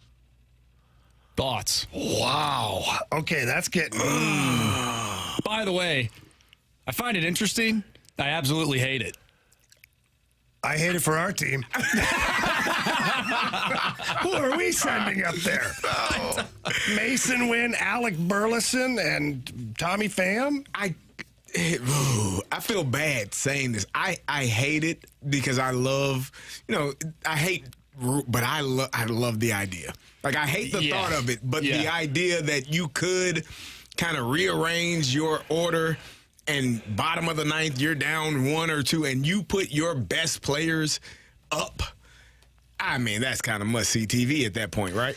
It's appointment TV for sure. And it would be appointment TV for every ninth inning of every baseball game. Mm-hmm. You got to tune in. Now, I think the three batters is probably excessive. I can't imagine that. Why? Just because I think that three, You just want to have one? My thought is, I don't think that rule would ever get accepted. No. Three batters, okay? But I think if you could take one batter, in the ninth inning, you can pick who, because it could be somebody different that night. Maybe Juan Soto's he's 0 for 5 or whatever, but somebody else is 3 for 5. It's kind of like a shootout in hockey, right? Like, okay, Pavel Buchnevich is having a really good game, and he might shoot anyways, but he's having a really good game. Let's give it to him. Or let's say, hell, it could be a defenseman, right? Like a Justin Falk. For some reason, he's just been on it that night. So I'm thinking, what if you were allowed to just pick one player and he can bat an extra time? So, like in the ninth inning, you have to put them either first, second, or third. And that's that's what it is. And if you get to fourth batters and fifth batters, like, it doesn't matter. Like, Right. he's got to get played in the first three batters, and you can move on like that. Now, my question to follow up on all this is, what do you do then following in the 10th inning? Yeah. Or the 11th inning? Like, if you don't score, if if it's a tie tie the game. Like, so Yeah. you come back, let's say Juan Soto is your guy. He hits a bomb, you tie the game. It worked. Yeah. Your play worked. But now, how do you follow? Like, do you just go back to the original batting order? Right. I think there's a lot of questions that ultimately follow. Like, like you said, Carey, it's a cool idea. Yeah. But I don't know if it works. Hang on. It don't sound like I it. just figured it out in my head. You know, the hamster runs wild up here. So you're allowed one time in the ninth inning. Once you move that player to whoever they're replacing in the batting order, He has to stay there. he has to stay playing that position too. Ooh. So if that player, Oh, wow. so Goodness gracious. So let's expand this. The Cardinals, let's say they're picking Tommy Pham to go up there, but it's the bottom of the order, and you've got Pages, Ciani, and like whatever, like whoever it is. He's pinch hitting for Pajes. He got to play catcher now. But here's the strategy then. You probably wouldn't put him in that spot because they run the risk of, right? But then if Tommy Pham, let's say it's Brendan Donovan, is in the 7 hole, and he's playing second base that night, you put Tommy Pham in there, Donovan goes to where Tommy Pham was, so whoever that player is goes to where that player was, and Tommy Pham has to go to second base. Come on, tell me that's I not... would much rather see him playing catcher just to see how it would. But how much fun would that be? Pajes out in left field. Good luck. You kind of did last year, Alec Burleson. Couldn't you just do like a swap? Like, you can just do that. I don't hate the idea. I like the idea of putting a guy in another position. I don't think it would ever play out. Like, that's because baseball is too much tradition, too many. Oh, you boring get a guy, is what it is, Oh, well, Carey. you said it. I didn't. I love baseball. You said it in Jamie. other words. I love baseball. But you just want to keep it plain? No, I want guys to have fun, flair, steal bases. I just gave you fun. Here's the That's thing, though. fun. I gave you chaos. It is. It's chaotic, is what that is. To me, you have 8 other innings for your best players to do something. This is also true. Like, if they can't do something in the 7th or 8th inning, What makes you think they're going to get it done in the ninth? same can be what the said hell's the about, difference? but the same can be said about the NFL, the NHL, the NBA. But the games are different. It's like time. It's a timed game. Yeah. And just the construction of how the game is played is just completely different. I understand. Again, I understand the thought process. It's an interesting It's an interesting idea. I think if they actually did this, I think people would end up probably just getting used to it, like all these other rule Like the changes have Ghost been Runner? made. That one makes a lot of sense. I'm not a big fan of that either. Come on. We're talking about moving a guy in a batting order, but here we are. We're accepting the Ghost Runner? He didn't even do anything to get to second base. He got out last inning. What do you Jamie. guys think of this? We had a text from 314 says if it's just one player, the other team will just walk him. Okay, fine, but now there's a guy on base. Yeah. Like, there's still a strategy there. I think what if managers can just redo the lineup one time before the ninth inning? But then you just end up with a stacked deck. No. It's the same players. Yeah, but you stack it with your top 3 guys then. Well, yeah, that's kind of what he said. Yeah, You just I redo like the that. lineup, and it sticks for the rest of the But everybody will do it every game. game. Well, that makes it even then, Jamie. Yeah, but And I like we're the all about one wild equality. card. Because You just want chaos. I love You want to chaos. see Aaron Judge catching. that would be Or- sick. Imagine him framing pitches back there. Him playing shortstop. You're like, yeah, do it. But my point behind that, making the player play a different position, is 2 things. One, it gives you the wild card of plugging in a big bat wherever you want. 2 is we already start with a Ghost Runner and extra innings. It's already a joke. It's already a joke, right? Let's really lean into it. So not only do we have a Ghost Runner now on second, I got Aaron Judge playing second base too. Okay? We want the game to be over. It's going to be over. There we go. Quickly. Yeah. I mean, if we're going to do one thing that's as outlandish as it is, That is very why not nice. just let it all hang out? Yeah. Can't do that. Let's just change the whole game. Oh, Marshy. Let's change the whole damn game. No one's showing up anymore, Are apparently. people going to watch it? Here you go. You got to think of something. Let's just play one inning. Oh, my goodness. Marshy, you can't One be inning? so crusty that's and old. No, with that's because that. Marshy only bets on the first inning. He doesn't care what happens after that. yeah, Did you get your bet? Oh, No, my gosh. no. Can we talk about that for a second? So Cardinals are down 2-0. I was laughing. I'm like, oh, there it goes. Obviously the game started pretty early yesterday, 6:15. I go to the bathroom and I come back and we're down 2-0 already. I'm working on stuff, trying to get the podcast out there. And so I'm watching and Cardinals are up to bat. Yeah, they start stringing along some base hits. I'm like, oh, okay, great. Tie the game up. I'm like, oh, fantastic. Like, let's just keep it right here, boys. And, the damn Cardinals had to take the damn lead. Paul Goldschmidt, I thought he was going to strike out. and then they'd get out of the inning, would be tied. You were going for a tie game in the first At inning. least in the first. Yeah. But then, they That's took right. the lead. It was over. My bet was over for Bet the thought it was- Board. And I'm like, all right, whatever. It is what it was a is. zero. Cardinals screwed game. me last night, too. I had him on the money line. Yeah. Damn Sorry. bullpen. Sorry about that. So, Well, speaking of the Cardinals, it looks like the lineup is out. So we'll get into that next. Lineup game here on 101 ESPN.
day.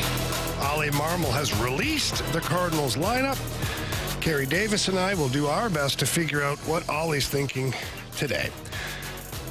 All right, who's on the bump for the, who the hell are they playing? Kansas City. It is Michael Lorenzen. Is he an LHP? He's a right-hander. He's an RHP. Drew a blank. Did Japan just break? It just fell apart. That's a bad sign. Right there. For the Cardinals or for you? All of the above. Okay. Yes. Yeah, it's like broken. Okay. Go ahead, Carey. All right, show us Mason Wynn. All right, it's taking a while. Wow. Well, I'm wondering, do we do what the water boy did? Nah. He texted in saying we should start The water boy from doesn't run ninth this show. to go to the leadoff spot.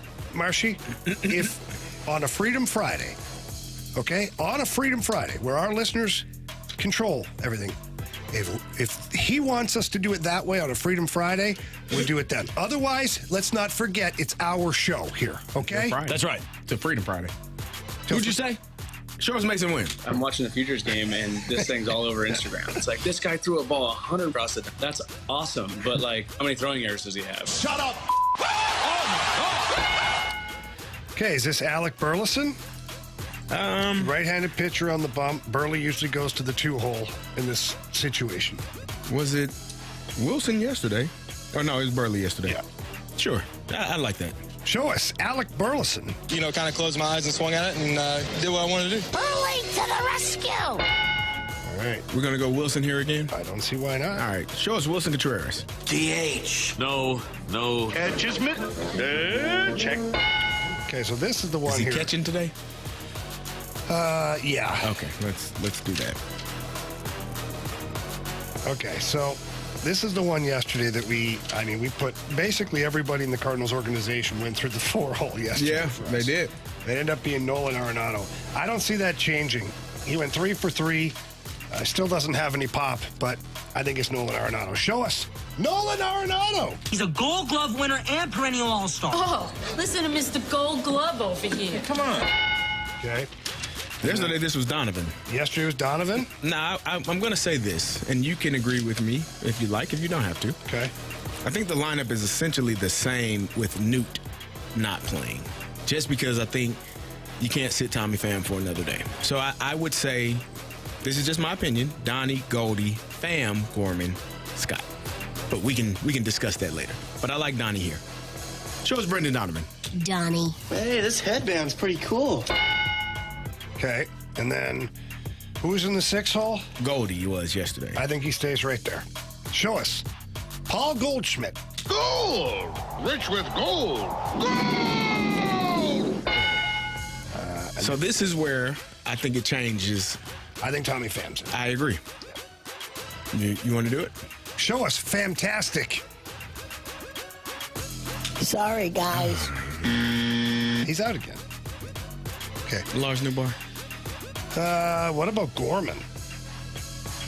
I said yesterday, I don't think Gorman moves from the 8th spot until he's at 25 home runs. That's Okay. the number I'm going to. Why did Ollie pull Nude out? Was it changing the pitchers? I think it was a lefty that came on the mound. Okay. Then I like Nude here. All right, show us Lars Newbar. No. Okay. Maybe it is Gorman. Or maybe We need outfielders. Maybe Donovan is at second. Well, we do need outfielders. We got Burley right now. Is Pages playing today? I mean, did he play any of the Tampa Bay games? I think he played one. Don't be looking at me. Sorry. I can't answer. I think it's. You want to go Gorman? Yeah. Go ahead. Show us the popcorn guy. Get your fresh organic popcorn. Okay. Get your popcorn ready. So then, this is either Newt or Pages. Maybe it's Pages and Burley is in right field. Yeah, because Donovan will be left field, Burley right field. So the 9 spot will be Newt or Victor Scott. Okay, so you want to go Pages here? I think it's a Pages night. You like Petey Pages. You say it. Show us Petey Pages. You're wrong. Okay, it's not Petey Pages. So then Burley DH, Newt, Victor Scott. You don't think Pham is in at all? Not at 8? I don't think he's at 8. Okay. I want him to be in. I agree. You're going to bang your head on the table yesterday and the day before. You were a bit frustrated. So But I feel like I should. just to prove a point? Yeah. Because you haven't. Not bang my head, but like just to say, like Tommy Pham. Just because? Do you believe it, Jamie? Because if you don't believe it, we'll go with Lars Newbar. I don't believe that either, though. That's the problem. I believe. Which one do you believe more? Do you believe Tommy Pham is batting 8th in this lineup? No, I don't. I believe Lars Newbar is. Well, but let's do that. My heart.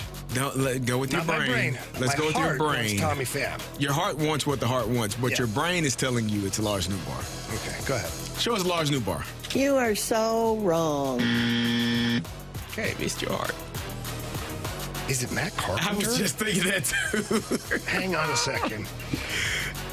You put Matt Carpenter at As DH? a DH. I think it's Matt Carpenter. Show us that mark. What the H is wrong with you? Maybe it is Tommy Pham. All right, let's try it. Show us Tommy Pham. I mean, I've been in some real pain before. You know, I've been stabbed. So what is he playing? Outfield. Right field? Center field. No, wait a minute. We got Burley. Scott. Hang on. Burley's going to be our Burley's DH. the DH. So we've got Donnie in left, Pham in right. This is Victor Scott. Show us Victor Scott, please. Great Scott. Too fast, too fast. Focus. Speed. I am speed. Wow. All right, Marshy, run it. All right. Leading off the shortstop, Mason Wynn. Batting second, your DH, Alec Burleson. Batting third, catching Wilson Contreras. Your cleanup hitter, third baseman, Nolan Arenado. Batting fifth in left field, Brendan Donovan. Batting sixth, first baseman, Paul Goldschmidt. Batting seventh, second baseman, Nolan Gorman. Batting eighth in right field, Tommy Pham. And batting ninth in center field, Victor Scott the second. Back. Stay fair! Stay fair! Go fair, go fair! I don't believe what I just saw! Home run. Marshy, give us a quick update here, please. All right, nothing really has changed. I am still in the lead. Oh, thanks. 24 points for me. Jamie, 18. Carey, you have 11. And Anthony has 8. All right, you're up, Marshy. Go ahead. I'm taking the guy who went 3 for 3 yesterday. Wow. He has a home run against Michael Lorenzen. Give me Nolan Arenado. Okay. I am going back to my guy, Tommy Pham.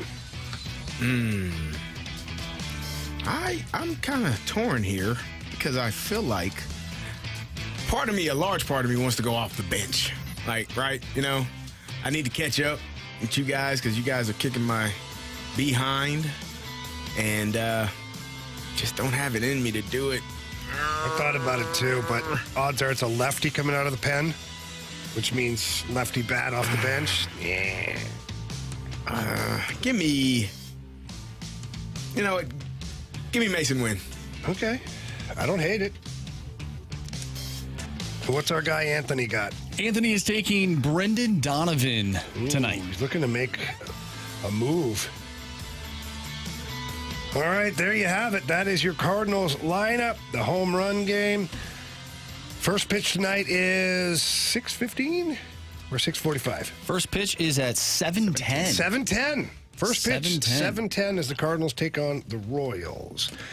Battle of the shortstops tonight. But coming up next, we've got our guy Cade, who's got 2 wins in the Gauntlet so far. Ooh. He's got me today. Whether he likes it or not, it's me. The Gauntlet, next, 101 ESPN.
4 categories, 1 challenger.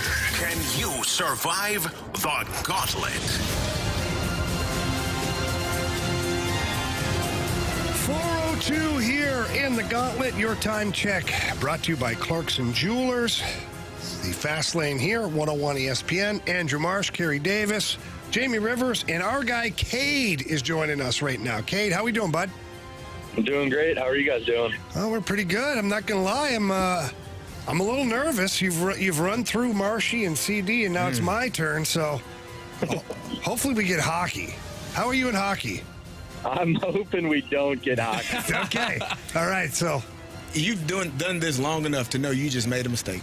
It's going to be what I don't. I know I shouldn't have said it. You shouldn't have said The wheel anything. is always listening. It's listening to us. Yeah. I know. And when you say it, I mean random probably. Oh, that's a good Listen, point. I just hope it's not hockey.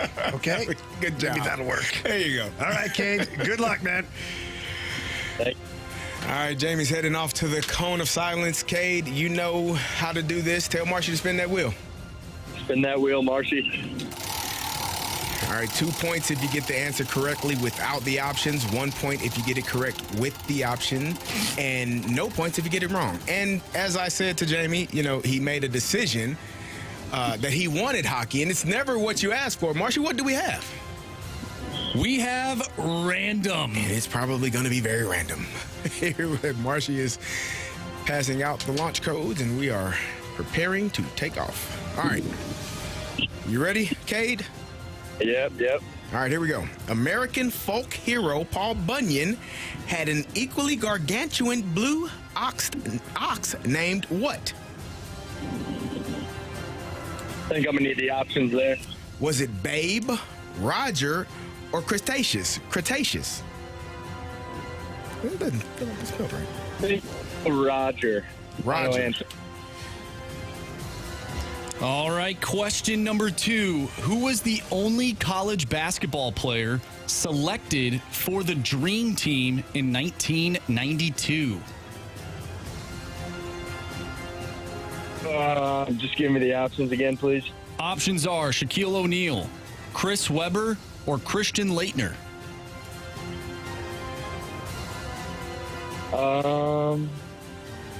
Go Christian Laettner. Final answer. Question number 3. Think back to the commercial jingle from the 1970s that exclaimed, "Sometimes you feel like a nut, sometimes you don't." This was the advertisement for both Almond Joy and which other chocolate confection?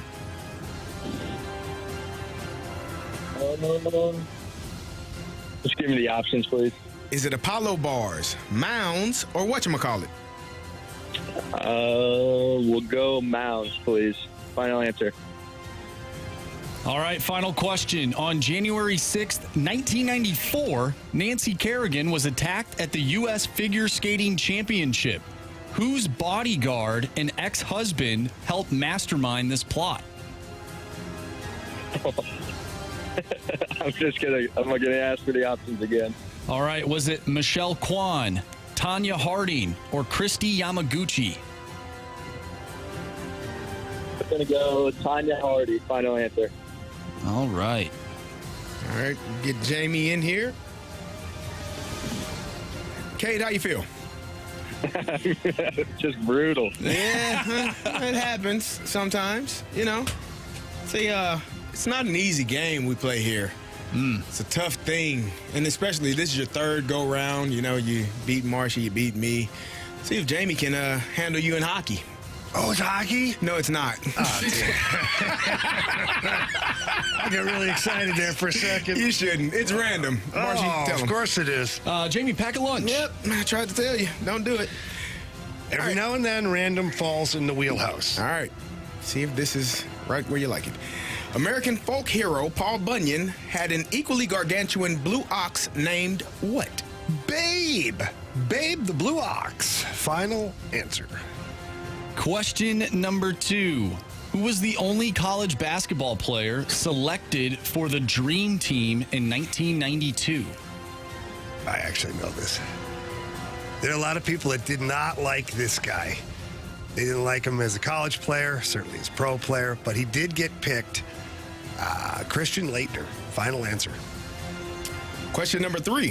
Think back to the commercial jingle from the 1970s that exclaimed, "Sometimes you feel like a nut, sometimes you don't." This was the advertisement for both Almond Joy and which other chocolate confection? Wow. Okay. I got a lot of thoughts. You know what? Narrow it down, please. Give me the options. Is it Apollo Bars, Mounds, or whatchamacallit? Mounds. Final answer. Son of a... And question number 4. On January 6th, 1994, Nancy Kerrigan was attacked at the U.S. Figure Skating Championship. Whose bodyguard and ex-husband helped mastermind this plot? Why? Why? Tanya Harding. Final answer. All right, let's start there. On January 6th, 1994, Nancy Kerrigan was attacked at the U.S. Figure Skating Championship, whose bodyguard and ex-husband helped mastermind the plot. Cade, you said Harding. Jamie, you also said Tanya Harding. The correct answer is... It is Tanya Harding. But Jamie didn't need the options. Oh. You're up 2-1. Think back to the commercial jingle from the 1970s that exclaimed, "Sometimes you feel like a nut, sometimes you don't."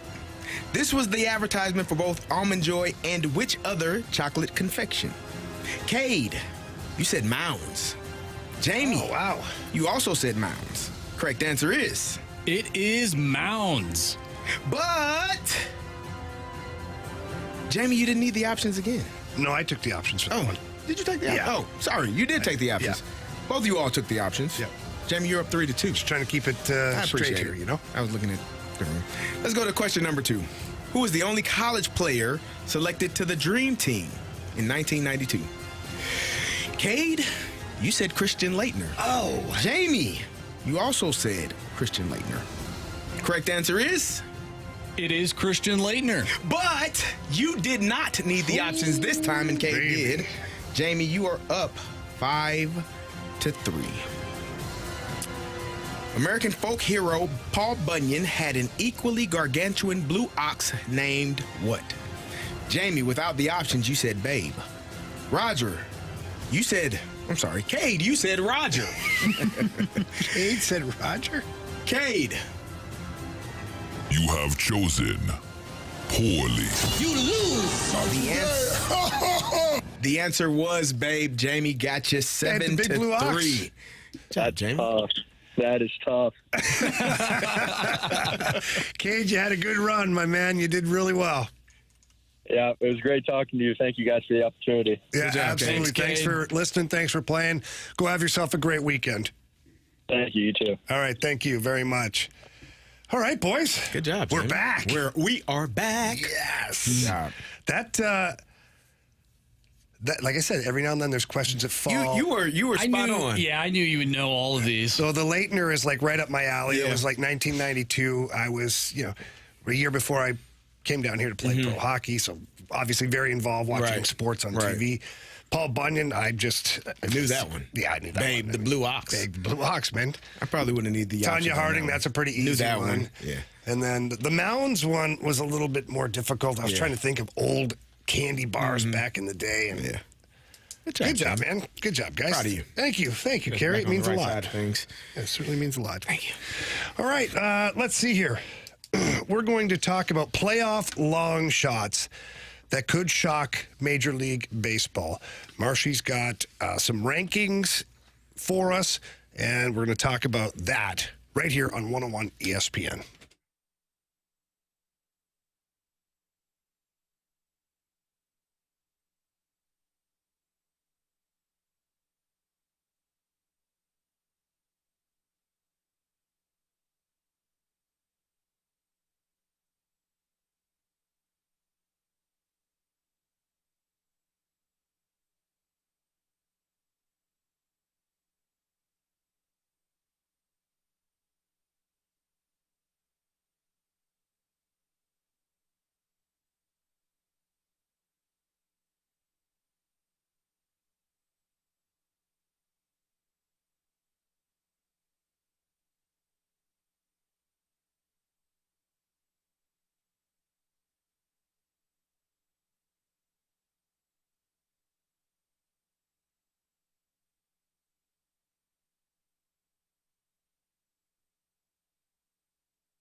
Welcome back to the Fast Lane here on 101 ESPN. All right, Marshy, you put this playoff long shots that can shock the league when it comes to Major League Baseball. You have an article pulled up, and you've got some teams that are listed. Let's do it. All right, so I will just tell you that your St. Louis Cardinals are on this list. Otherwise, why would we be talking about it? I'm not going to tell you which rank they are, though. So we'll start off with number 7, the Cincinnati Reds. What do you think about that? Their postseason odds as of yesterday, 3.2%. Huh. They're number 7 on the list? They are number 7. We'll start off with them, and then we'll have you guess the next 6 teams. So the Reds are 7th. What do I think of that? Not much. Well, here's the thing. The Reds are, and I could see where you're coming from with that. The Reds, we talk a lot about the run differential. They're plus 45 in comparison to your St. Louis Cardinals, who are minus, I think, 44. They can figure some things out. They got a really good player in Ellie De La Cruz who can get some things going there, Jamie. But he's a fantastic player. But he's only one. In my opinion, I'm not willing to write off anybody on the wild card side in the NL because all those teams are within, from the last third wild card, they're 5 games within reach. So anything is possible. Anything is possible, but I'm scratching them off the list. Okay. Yeah. Jamie said they were done. They're done. For me, they're done. No, they're done for the whole station.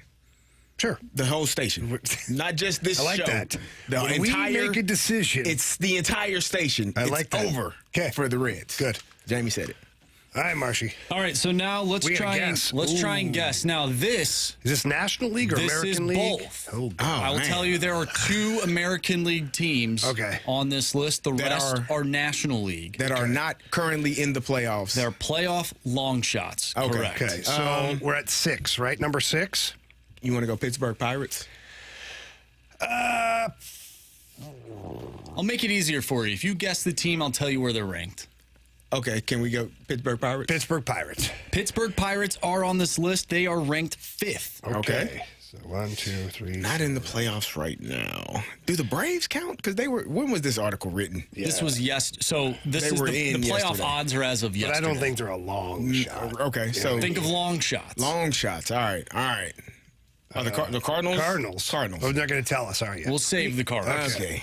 How about the Cubs. San Francisco Giants? Which one? Cubs or Giants? Which one? Giants. Giants. Giants are number 2. Oh. Okay. I'm going to go to the American League. What about the Tampa Bay Rays? Tampa Bay Rays are on this list. They are tied for 3rd with one other team. Ooh, is the other team an American League team? It is a National League team. Okay, then I think that... Who do you think? No, go ahead. Do you think the Cubs are on this list? Because he's saving. I don't, but when I look at it, they might have to be. They probably have to be. Go ahead, Carey. Chicago Cubs. The Cubs are 3rd, tied with the Tampa Bay Rays. So we need 4th, 6th, and 1st. I think your Cardinals are at 6. The Reds are 7th. Reds are 7th. The Pirates are at 5th, right? Pirates are 5th. Okay. Rays and Cubs are tied for 3rd. It's one of those things where there's not a 4th place team. Okay. There's 2 teams that are tied for 3rd. I know it's kind of weird. So scratch that off. So we need Cardinals. 1st or 2nd. It's Cardinals are going to be 6th. I think so. Or there's another American League team. Yeah. I think the American League Red team, Sox are got to be. The Red Sox are number 1. I think it's the Mariners. I think it's the Red Sox. They're a game and a half back. That's not a long shot, Carey. They're not in the playoffs. Long shot. Mariners. Mariners are not on this list. I told you, Carey. You do what I did. The Red Sox. Not on the list. No. Okay, are you kidding me? The Texas Rangers? The Texas Rangers. This is the final team before we get to the Cardinals. So the Rangers are ranked number 6. That means your Cardinals are ranked number 1 as a playoff long shot, according to MLB.com. So MLB.com seems to think the Cardinals have a pretty good chance of sneaking in there. And so this is how they do it. Key veterans turning back the clock. How many times have we heard that? All season. If the Cardinals are going to make the postseason, it's going to be about one thing, offense. Paul Goldschmidt and Nolan Arenado. Colorado have not had their typical all-star caliber seasons to this point, yet St. Louis has been able to stay in contention thanks to its starting rotation. If the Cardinals have any hope of making a late push to October, they need those two to return to true form and help the likes of Alec Burleson, Brendan Donovan, Mason Wynn, and trade deadline acquisition Tommy Pham. They need more slug.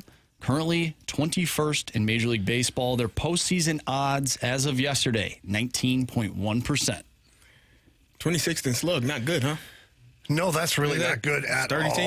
And it's a good thing that they told us that we need more out of Arenado and Goldie, because we've been overlooking that all year. I mean, the one thing that we didn't come up with was that we've talked about the Cardinals all season, and I don't know how we looked past that. That's a great point. But isn't it just so simple? It's just so simple. If those two can hit the baseball, even a fraction of what we've seen in the past, this team has an opportunity.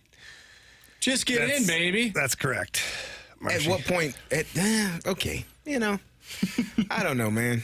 I mean, Nolan Arenado has been doing better so far, right? Last few games. Yeah, he's hitting in August. He's not hitting for power, but he's hitting the ball. But Jamie, you get what you get, and you don't have a fit. He's getting on base. I can have a fit. You can't. Yeah, I can. When a guy's supposed to be a home run hitter and he's not hitting home runs, Carey, it's not get what you get. No, I can throw a fit about that. The Cardinals got what they got, and that's who they are. And you're gonna maybe they should be playing a little bit more small ball, huh? Can't hit it out of the park. Just keep it in the park. Keep bunting. Get that guy around. Huh?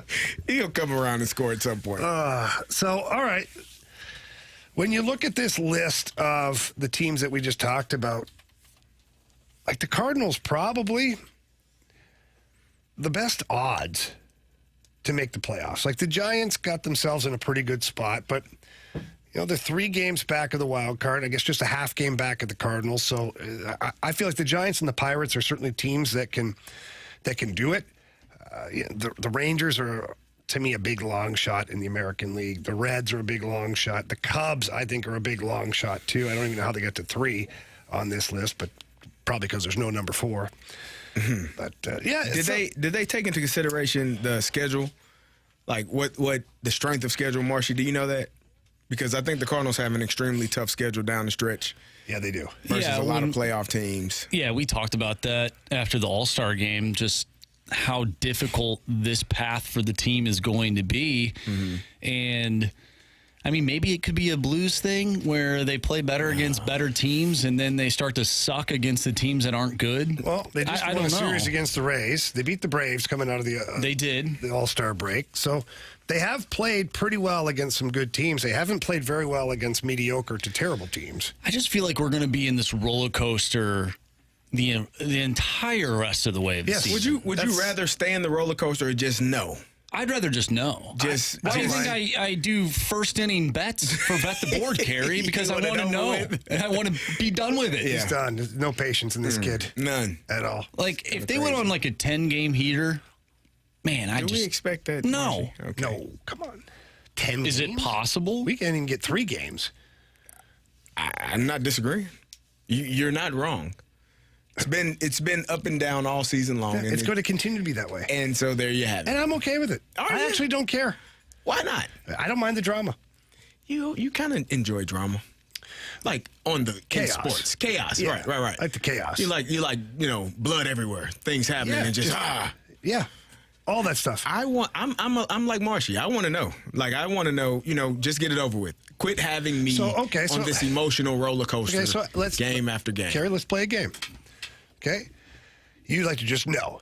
Yeah. So instead of watching the Cardinals, even though they're mediocre and they win 1, lose 1, win 2, lose 2, instead of watching them kind of still floating around, you'd like to know right now, with as many games that are left, you'd like to know right now that they're not going to make the playoffs. Yeah, if that's what it's going to be. You had that last year. Exactly. And how did you like that? By this time, I was fine. But how did you like it? I was fine. No, Carey, not true. I've seen your face get angry, your fists shaking. After a certain point, By August, you knew that team wasn't going on anywhere. And how much fun was that? It wasn't fun. Exactly. I mean, you got to see Taylor Motter and guys that get opportunities. Great guy, for sure. Palacios, you got to see some guys that you wouldn't normally see. Mm-hmm. And I was happy for him. Jojo Romero getting his first save and win. Hang on. Oh, you're so full of it. I can smell you from here. There's no way you liked turning on Cardinals games knowing. Who said I turned it on? Well, we have to. We do. Or you watch the highlights, whatever. One way or another, you had to consume Cardinals baseball. I'd rather be along for the ride, the ups and downs, and if they don't get in at the end, I'm not going to be crazy about it. If they do get in, I'm certainly not going to celebrate that either. We'll see how they play when the playoffs come, but I'm here for it. I'm okay with it. As long as they're hovering in and around a playoff spot. Last year was miserable for me. I absolutely hated every minute of the Cardinals being out of it halfway through the season. I got to be honest. This year doesn't fit. It's obviously different. But again, last year you knew what the result was. This year, I feel like we know, but we're just being dangled along. Yeah. It's like a relationship that you know is over, but she just won't break up with you, or you won't be like, it's like, You just can't give it up. Won't it's just not going to end. But it's over. It's dead. But it's not over yet. I know exactly what you're talking about. And in your mind, you're hoping maybe she changes her mind. Maybe she comes back. Maybe she changes. She never changes, Jamie. I know, but that's the mistake we make sometimes. I think I would feel different if I didn't just go through this with the Blues. Oh, I thought you were going to talk about a personal level. Oh, no. You have a lovely girlfriend. I do. No, I'm talking about our sports teams. Oh, okay. If the Blues did not literally do the same thing, where it's like, oh, yeah, they might make the playoffs, and then, well, they didn't. I shouldn't have been surprised. I don't want to feel that again. Yeah. You just want to rip the Band-Aid off. I just want to rip the Band-Aid off. Yeah. Unfortunately, I'm a sucker, and I'm going to keep watching this damn team. One, because I have to, and two, because unfortunately, I love this team. I agree. And I hate that I feel this way. I feel you. I'm with you 100%. Well, guys, I'm going to let you know a little secret. We're probably going to be riding the roller coaster the whole way here till the end of the season. All right. So Strap up. As long as we're buckled in. Good advice. Strap up. Yep. Always. You don't want to get hurt. I wish the roller coaster wasn't like, one of those ones where it's like really high and then the drop is super steep and it's a wooden rickety roller coaster. Like, just give me like something like the Mine Train, just super easy. And then at the very end, maybe they'll throw a little ghost in there around Halloween time. And when we go down the little black tunnel thing, and the little ghost pops out. Get a little scared, like, but nothing. Hey, like that's it. It's kinda I funny, just want though. that, or like some roller coaster that Anthony's probably riding this week down in the kids in Branson. Is he in Branson? I Silver think so. Dollar City. Yeah. Simple. Good for the Stalters. Yeah. Good luck, guys. Got all those kids. Have fun, guys. Enjoy. Okay, we teased a mic drop question earlier today. That question is, why are fans not going to Cardinal games as much as they used to? So we told you to get onto the 101 ESPN mobile app, click the little microphone there, leave us your mic drop. We want to know why people aren't going to the games. We're going to get into that at 4:45, so you still have some time to get your mic drops in. We started a segment earlier today. We did the AFC when we're looking for one thing in each division that's going to either surprise us or one thing we expect. We're going to get into the NFC next, right here on 101 ESPN.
101 ESPN Sports Center.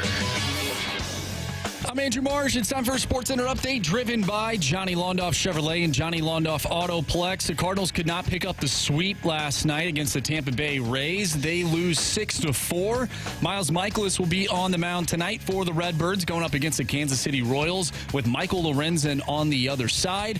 7:10 first pitch. If you have missed anything from today's show, make sure you go to 101ESPN.com or check out the free 101 mobile app. You can find all of our interviews and full shows there. And it's all brought to you by Dobbs Tire and Auto Centers. Earlier in the show, we talked about the NFL, specifically the AFC, one thing to look for in each division. We're going to dive into the NFC coming up next. I'm Andrew Marsh, and this Sports Center update is driven by Johnny Londoff Chevrolet and Johnny Londoff Autoplex. See them at Londoff.com. Chevy, together we drive. Are you kidding me?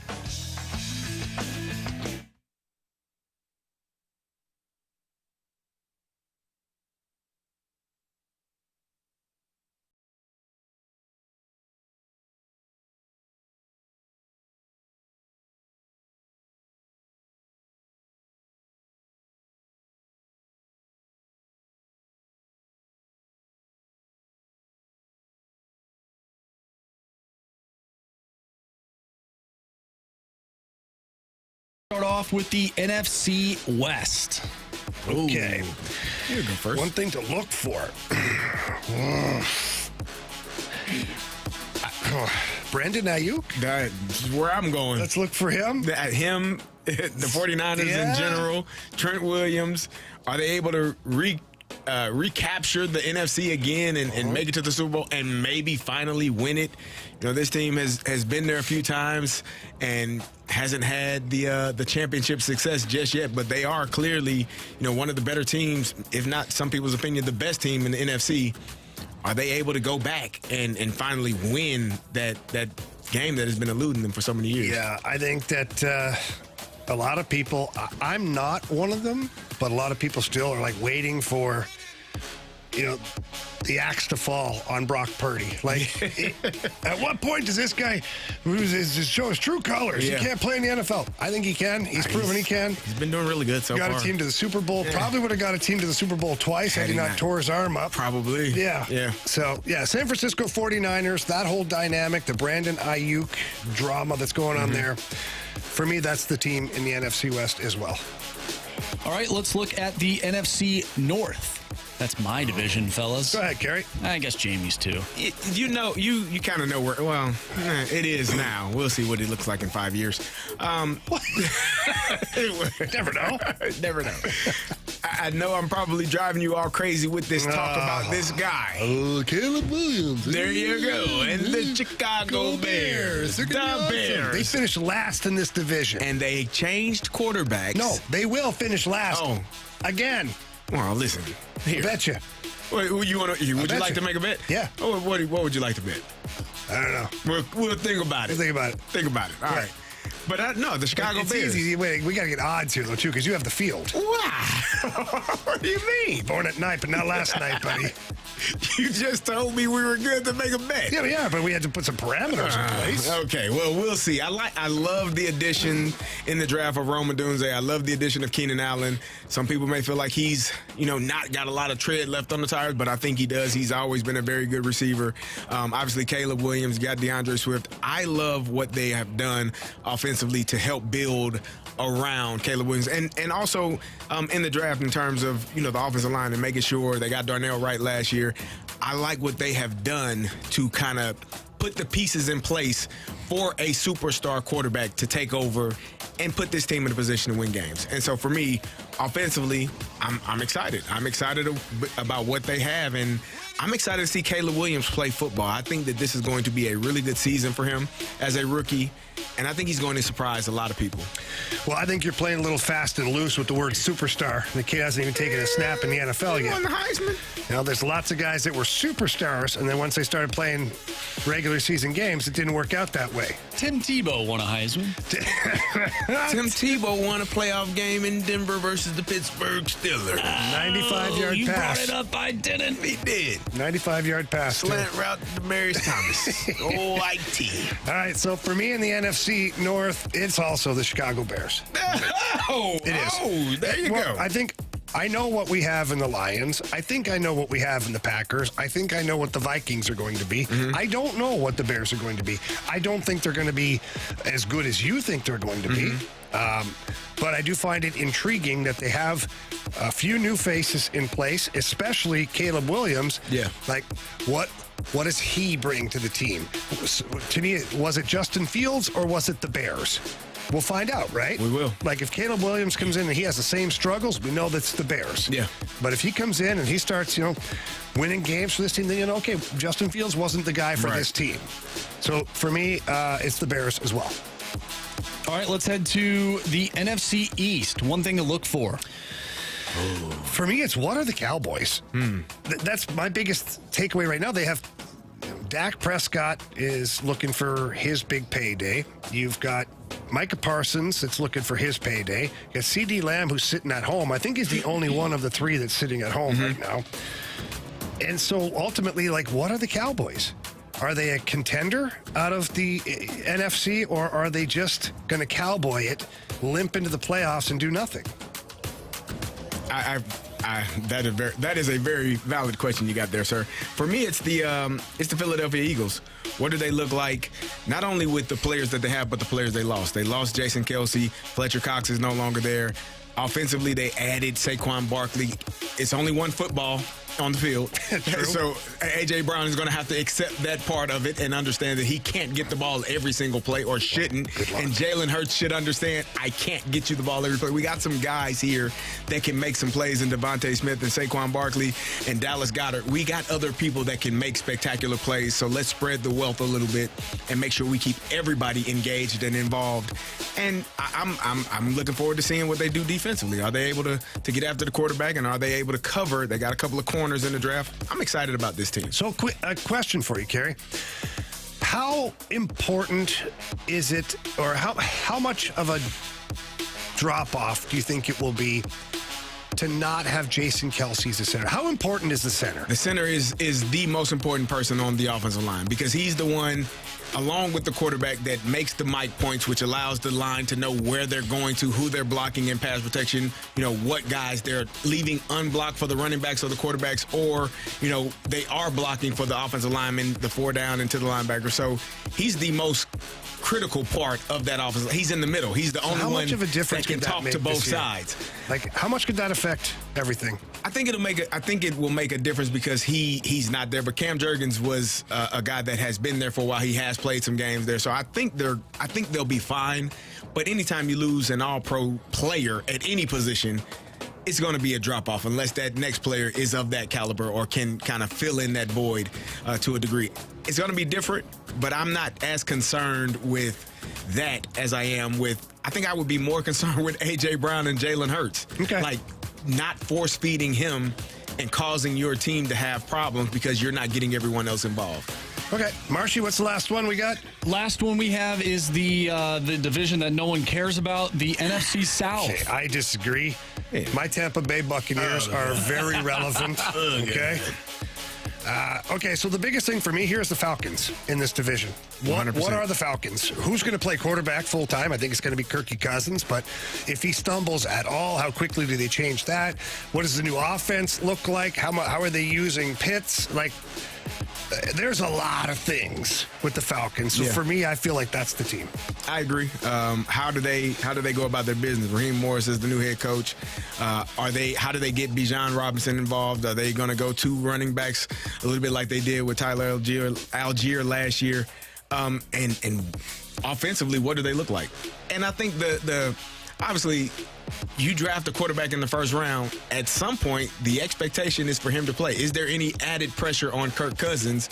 I don't think so, because he got a lot of money. He's gotten a lot of money his entire career. But if there's an injury, if he's struggling, how quickly are they chanting for Michael Penix Jr. to be the quarterback in that stadium? Because we know it's a real possibility. Absolutely. So, yeah. All right, that's our wrap-up of the AFC, NFC. One thing to look for in each division. We asked for your mic drops earlier, and we will get into that next. We got several mic drops, and the question was, why are fans not going to the Cardinals games? Well, we've got at least 5 or 6 people who are going to tell us all about that next on 101 ESPN.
Well, I'd say it's basic math why I no longer go to Cardinal baseball games. Other than it being virtually impossible to find on TV, I can buy one beer at a Cardinal game for $17, or I can buy 30 beers for $20.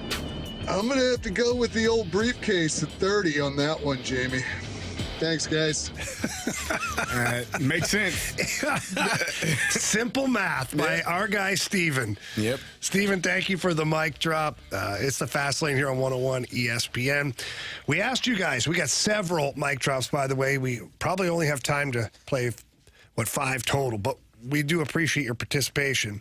But the question was, why are fans not going to Cardinals games? We talked about it. We had a whole segment on it, our own opinion. I believe the next one that we want to listen to from you guys is Colton. I'm not kidding when I say this. Yesterday, the Cardinals game, they were promoting tickets on 101 ESPN, and they led by saying, come see Shohei Ohtani and the Dodgers, whatever dates they were for the games. Then they followed that up with what the giveaways were. I can't remember exactly what they were, but what the giveaways were. And then it was like, oh, and cheer on the Cardinals and Mason win this weekend. So we're advertising the other team's players, then our giveaways, then our own team and players. I think that's a huge problem. We have no marketing value in this team. Nobody's drawing people in to see the Cardinals play. They're just blah. Well, all right. So, but here's what I'll say to Colton is when you're trying to sell tickets, when you're trying to get people in your building, you advertise the most appetizing thing, which would be Shohei Ohtani. Like, if I'm trying to sell tickets to that game, Carey, and you know this, it's not, hey, watch Mason win, play against the Dodgers. It's Shohei Ohtani is coming to town. And maybe Mookie Betts is back healthy. The giveaways, I don't know about that. I got a really cool giveaway. It's the Hawaiian Cardinals shirt. I don't know. You don't want that? I don't know, not really. Jamie. No, I mean, it's fine. fine. You can wear it on vacation. I'll tell you. No, I saw a gentleman when I went to the game, I think it was last weekend. There's a gentleman sitting in front of me who had a Cardinals Hawaiian shirt on, and it was awesome. There you go. I would totally buy it. There you go. If you go to a certain day, you don't have to. You don't. You just get it. Show up and get it, Marshy. That's what you do. All right. We got next one here from Levi. Hey, guys. The reason why we don't go to games is because it costs an arm and a leg to go and to get there. You know, we come from an hour and a half away to come watch the Cardinals play, and you want to see a great game. When I'm bringing my 2 boys with me, and they're not entertained, and then I'm trying to help entertain them because they're bored. They don't see anything awesome going on, and they know that they've already lost by the 3rd inning, down 4-0. It doesn't make it very fun. That's coming from a family man perspective, you know, trying to get some kids out to see ball games and keep the American pastime alive. But it's just hard nowadays. It's not exciting. Yeah, so Levi, thank you very much for the mic drop. I will agree that baseball overall is kind of boring, right? So for when you have kids, Carey, if you're taking your son to a sporting event, and you go to watch the Blues, you know that there's action. It doesn't mean the Blues are winning, but the play is constantly keeps going. Doesn't slow, going. Not Keeps slow, going. quick pace. Yep. Yeah. You go to an NFL game.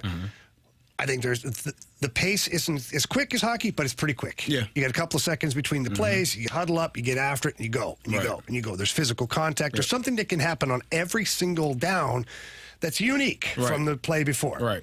Basketball, I'd say the same thing. A lot of movement, a lot of different things. You get the slam dunk, you get the three-pointer, you got a block, things that happen. You get to baseball, and it is very stagnant. You have a pitcher and a batter. Right. And nobody else is involved until the ball is actually hit. Right. And so for kids overall, I think baseball is the biggest challenge for them to watch, whether it's on TV or even at the ballpark. Yeah. Furthering that, the Cardinals don't have that superstar. They don't have that superstar where the kids can't wait to get to the stadium to buy that guy's T-shirt, his jersey, his glove, his wristbands, whatever it is. They don't have that guy, I don't think. And I think that's why the kids are having a hard time. Like Levi said, the baseball maybe not exciting. But I think so for me, I think it's more about the star player. Like you can have not paying attention, but when certain people come up to bat, all phones are down. Yes. Like everybody, or they're up. You're right. Or they're recording. Right. You're paying attention. Like we did with Albert. You're locked in. Like I think that's more of the problem, in my opinion, than the baseball game, because baseball has been this way for hundreds of years, and people always tuned in. Right. People have been watching, but I think it's for the Cardinals here is just the superstar factor, not having the guy that you can look at and point and say, hey, I know when he comes up, something great's going to happen. We get a text from 314. So I guess my 9-year-old son is a weirdo for liking baseball and not liking other sports. No, I'm not saying that. Your 9-year-old son is certainly unique to where he's digesting the game and processing. The kids these days, my point is, they need quick hits. Everything they do in life is like quick. It's instantaneous. TikTok, Instagram, all the videos that they watch. The kids nowadays really don't watch a lot of the games in their entirety. They'll find the highlights. They'll find the YouTube clips, like all of that stuff. That's all I meant. We need more kids like that. We do. I praise that young man. Okay, next mic drop here from our guy, Tyler. I think it all just boils down to consistency. You got one team over here that can, drop 7, 8, 9 runs in a game and do it in style. And then you got a team over here that can give up 5 in the first and just absolutely look like a T-ball team sometimes. Or, blowing saves against Chicago, dropping series that we shouldn't be dropping. Like, it's just, it's a tough pill to swallow. And you throw on top of Jamie's point of the beer prices, I think you need a more exciting and consistent team to justify paying those beer prices. All right, appreciate it, guys. Yeah, the cost of the games is an issue. I'd like to see the Cardinals, the Blues, any sports team come up with some kind of a package that you can buy. And maybe they do. I didn't take a deep dive into their sales and marketing. But if you buy like 4 games or a 5-game package, you should be able to get beers like half price. Half price. You're committing to that much money for 5 games already for the tickets. You should be able to get half price beer. But that's it. Half price on beer. The regular food, everything else, you're going to pay your $7 for a hot dog or whatever it is. But the beer's half price. Oh, man, $7 for a hot dog? It's a hell of a wiener. I sound like the owner from Rookie of the Year. Is there any other kind? Yeah, I don't think so. You're right. So, speaking of the prices, in Rookie of the Year, I was watching Rookie of the Year the other day, and I thought it was funny because the owner of the Cubs in the movie, he's like, $3 for a hot dog? I go, $3? Like back then, I guess that was a lot. I'm like, I'll take a $3 hot dog. Yes. Yeah. All right, we got one more to get to here. Our guy, Dan. Every time John Mozeliak talks, I get further away from the Cardinals Stadium. I can't stand that man. And it's just like he lies to our face and tells us everything's okay. This player that we got that has no arms, he had a really good ERA when he was 12. And we can't spend a ton of money because I have to afford a yacht. Mo has a yacht? I don't Or is that the duets? No. Who's got a yacht? No, they're holding out on me, man. Why haven't we been invited? Why do we not have a yacht? What is going on? We did get a text from the 314 tuning out for this segment, giving airtime to BFIB that are going to say the same BS, in quote. Ownership don't care. Ownership don't spend money on players. Mo needs to be fired. Oli needs to be fired. We're not going until they put a championship team on the field every year, end quote.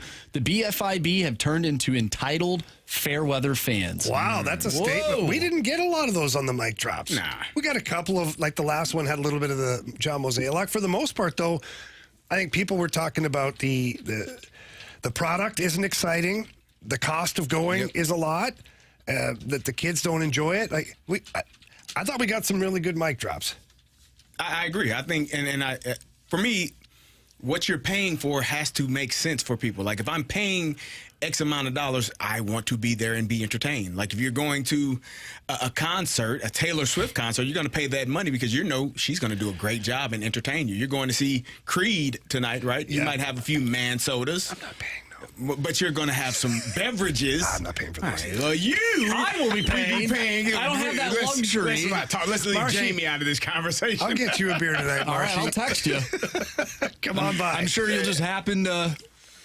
Well, actually, the service there is not that good, so I won't hold you to it. No, we're good. I'll answer the call, Marshy. All I'll right. get a special Army phone. I'll shoot out the bat signal, except for it's the silhouette of a man soda. There you go. You'll All know right, it's boys. me.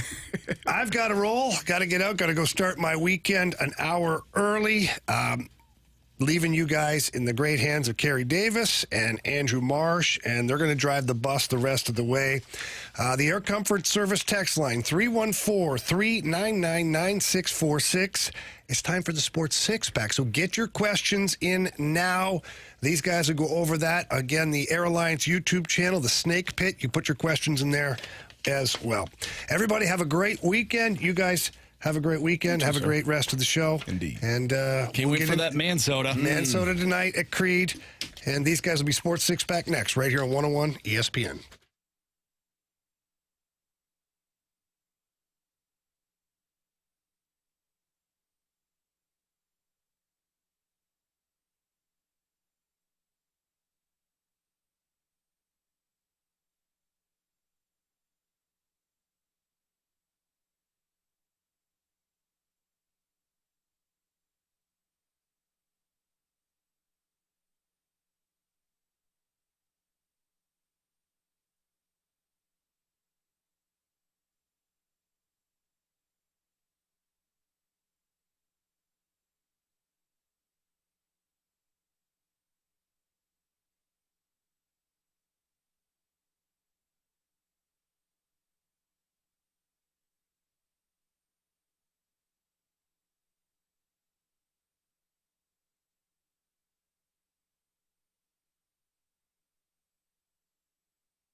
It's time for the Fast Lane to answer your sports questions. I want to ask you a bunch of questions, and I want to have them answered immediately. Asking me all these weird questions. Answer the question. Answer the question. Answer me! The Sports Six-Pack is now. Welcome back to the Fast Lane. I'm Carey Davis, joined by Andrew Marsh. Jamie has started his weekend a little early, and we got our Sports Six-Pack. So, Marshy, question number 1, please. Question number 1. All right, we get a question from the 314. You guys are on air 20 hours a week. What do you do with the other 20? Does it take that long to plan a show?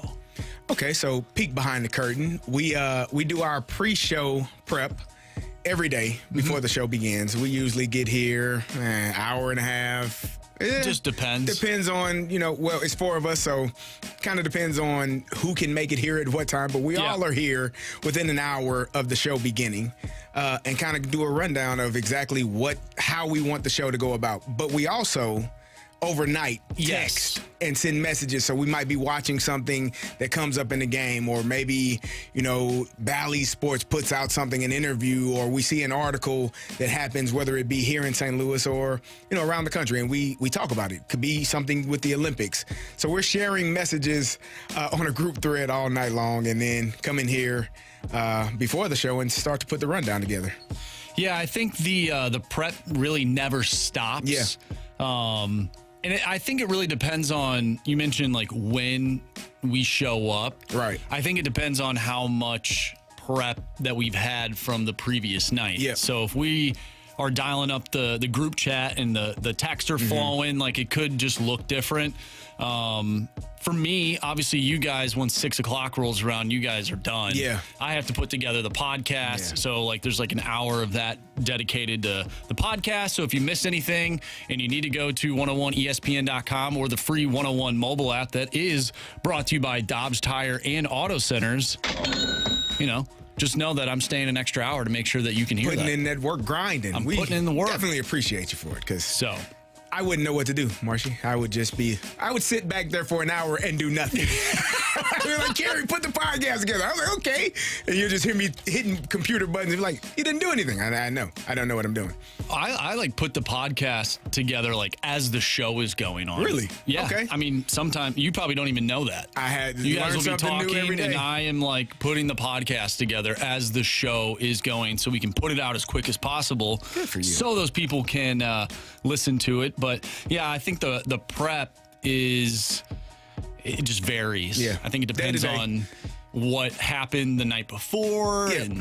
And it depends on if there's something really interesting, if the Cardinals, come back for a big win, or like when Tommy Pham showed up and he hits the grand slam, things that are very intriguing. We all have different opinions. And Jamie does a really good job in our preparation of telling us to save it, because we will go on tangents in the office, and he's like, save it till we get on air. So we don't really know each other's opinion either. Right. Like I don't know what you think about something, or what Jamie or what Anthony thinks about it, because we all may have different opinions, or we may all think the same, but we don't talk about it that much. We just get the topic and then talk about it on air. Yeah, for instance, the Michael K audio that we played. I was like, hey, I think this could be an interesting topic. Right. And you guys were like, all right, yeah. We didn't hear it. You didn't hear it. We had no clue what it was. Because you want to have that organic reaction on air. And sometimes when you do have your reaction, it could potentially sway maybe what all of us think, that's a good idea. But then once you already have that conversation in the office, it's almost hard to duplicate it on air. It is. So there's a lot of behind the scenes that goes on that it is fun. It's fun to have those conversations, but it's even not funner. That's not a word. It's more fun to do it on air. Question 2, please. Question number 2. All right, this one comes from Grant Francis Fan Club. Carey, let's see how good your memory is. CD, do you remember that November 2007 game at Heinz Field versus the Dolphins? Oh, yeah. Where the field was basically flooded. Listen. And it ended 3-0 on a late field goal. Can you give us an insider's perspective on that debacle? That was the worst field playing surface I have ever been on in my entire life. That goes from Little League to the NFL. What happened was the Steelers, I believe, the organization put down new sides. So around November, the high school playoffs used to take place. I don't know if they still do, but they took place at Heinz Field. So high school playoffs, you got Pitt that plays on the field. Obviously, we play on the field. And I think they tried to put in new side after a Pitt game or after the high school state championship games. And it rained a lot, and so it just didn't take hold. Like, we had our other fullback, Danny Kreider, tore his ACL in that game. I put my hand, you put your hand down in the dirt, and your hand literally sunk into the grass. As you were standing on the grass, our feet sunk into the grass. Like, it was one of the worst playing surfaces I've ever been on. There was a punt. You can Google it. You can watch it on YouTube. There's a punt that we have. I think our punter was Sepulveda still, or maybe, I think it was Danny Sepulveda. He punted the ball in the air, and the returner from Miami couldn't get under it, so he just let it bounce. Well, what he thought was going to bounce, the punt stuck in the ground, like just hit the ground and stuck. And you see all of us looking around like, what do we do? Yeah. Like, it didn't bounce. It didn't move. It like stuck into the ground. So yes, I remember that 100%. I also remember Lawrence Timmons, I think, breaking Ricky Williams' shoulder by stepping on him. Oh. Yeah. I remember that one vividly. And this is the same game? Same game. Yeah. Oh, man. I think he broke his collarbone or his shoulder bone. He was trying to run to a play and stepped on his back, and I think he broke his shoulder blade, something like that. It's a dangerous game out there, Marshy. Got to be careful. Well, that's why I never played it. Now, I did play another physical game in hockey, but... see, I'm not taking a slap shot to the face, so, there's that. Yeah, I remember when I was younger, I took a slap shot to the ear. I dove to block this shot, and it went right off my ear. Yeah, that doesn't sound No, it was terrible. But, hey, I blocked the shot, right? That's all that matters. That's all that mattered. I guess. So. Not consciousness. Question number 3. All right, now that it's just me and you here, or you and I, we can get to this question. All right. From the 314. Today, we hear from the original tribal chief, Roman Reigns, on SmackDown. If the Fast Lane attended a live WWE show, do you think Jamie would walk out a pro or a fan of pro wrestling? I'll even throw Stalter in there, too. I'm always surprised at his dislike because he has the personality of a wrestler, promo skills of a wrestler, and storytelling skills of a pro wrestler in real life. Yeah, I think if both of those guys, maybe we should plan that. What's coming here? Isn't there something here in October? I think there's an October NXT. 7th. Well, that's the next day. I think there's a Monday Night Raw here the day before. Really? In October. I was listening to Randy Orton talk about it. He was talking to Claves about it on air a couple of days ago when he was in town. So I sign me up for that. I think there is. And I think we should go as a group. We should go. That'd be it will probably be right after the show, Monday night. I think we should all go and enjoy and see it because those guys have no clue. Like, when I went a couple of months ago, earlier this year, I believe, we were sitting ringside, my son, that was his first time at a pro wrestling event. He was engaged. Like, he was just, like, on his seat, like, moving up, like, oh, my God, what is this? He never, like, we can go to a basketball game, a football game. He'll probably be on his phone. He was totally locked in. So I think these two, if they were to see it in person, and here's the thing, the athleticism from those men is real. Those men and women, it's real. Like, some of those things it's dangerous, it's fun, it's high flying, but it's a great time. So if you got to see it in person, I'm sure those two will walk out fans. I understand why people find it silly, like, because it's essentially... But you don't care about those people. I know, but I'm trying to put myself in the shoes of people that don't care. Like, if they were to sit down and watch something and you see, 1, 2, and the guy's like wiggling his legs and stuff, like, that's a little goofy, but you really got to understand the storylines. Like, that's what pays. Yeah. It pays off when something happens and you were like, no way. Like, are you kidding me? Like, Dirty Dom backstabbing Rhea Ripley at SummerSlam. Like, what? Like, you want to understand that unless you're watching storylines. But I think it is cool. I love the guys who are flying through the air. Like Logan Paul, that guy sucks, but he's a damn good wrestler. It's fun. It is fun. It's athleticism, and I think it's really enjoyable. And that's just my opinion. I think Jamie would be a fantastic wrestler. He might actually. He probably would want to get in the ring if we win. If we go, he would want to watch. He wouldn't want to watch anymore. No, he'd want to be in the ring. He's like, in the ring. I'm going. Like, Jamie, you can't go. You're not part of this. No, I'm in it. He could be one of those special guests. He could where they be. bring in a special guest. That would be awesome. Like we saw. We've seen a lot of them. We saw Patrick Mahomes helping out Logan Paul with his the brass knuckles. Yes. Jalen Brunson was there at Madison Square Garden. Have a great time. Yeah. Man. Maybe we should maybe the fast lane should get in. We should. Part of it. Right? We should. Make a few calls. I would love to just be speared by Braun Breaker. And then I wouldn't have to show up for a week. I'd be dead. Probably.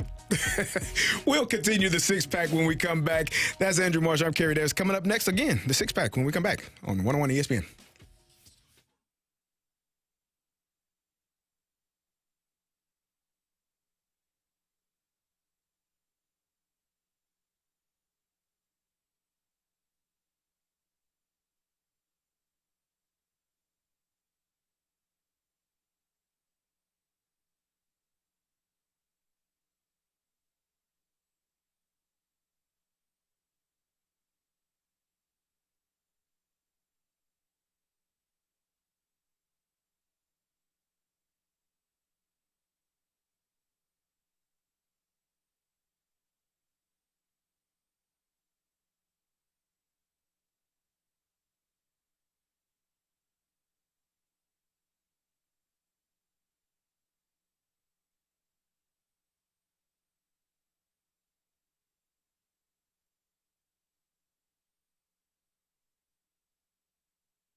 It's time for the Fast Lane to answer your sports questions. I want to ask you a bunch of questions, and I want to have them answered immediately. Asking me all these weird questions. Answer the question. Answer the question. Answer me! The Sports Six Pack is now.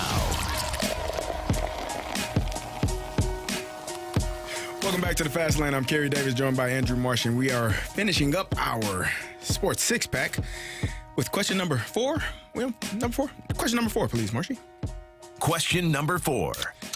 All right, let's look at the 217's text. After hearing Brandon Ayuk re-engaged with the 49ers to talk about a new contract, what are your thoughts of the Steelers acquiring him, or does he stay with the 49ers?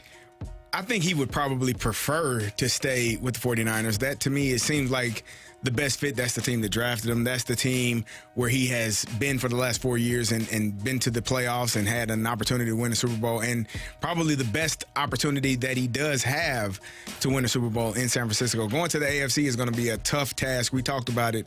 There's only really a couple of teams in the NFC that I think are real options to make it to the Super Bowl and have a chance to win it, and the 49ers are one of them. So if I'm him, maybe he's kind of doubted back on being one of the highest paid receivers in the league. If that's what he was looking for, he shouldn't be making as much as Justin Jefferson. Shouldn't be making as much as Jamar Chase is going to be making. So, around that DJ Moore number, maybe $27 million. If that's what he gets, then, he's fine with that. He should be fine with that. I saw a report. I have no idea if this is true or not, but I saw that he declined like a $30+ million offer from New England.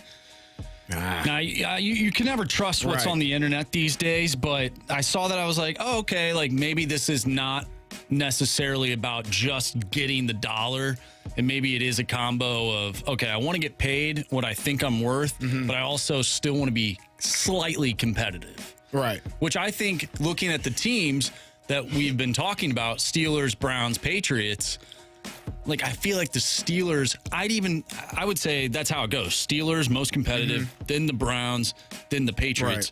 Right. Like the Browns, I know they made the playoffs last year, but that was a Joe Flacco resurgence. I do not know what we're going to get out of Deshaun Watson. I don't either.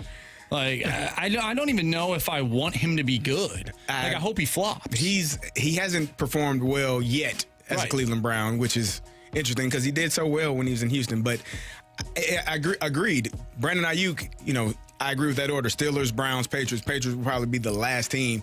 But what did he want? Did he want to just get paid? Did he want to get paid and have a chance to win a championship?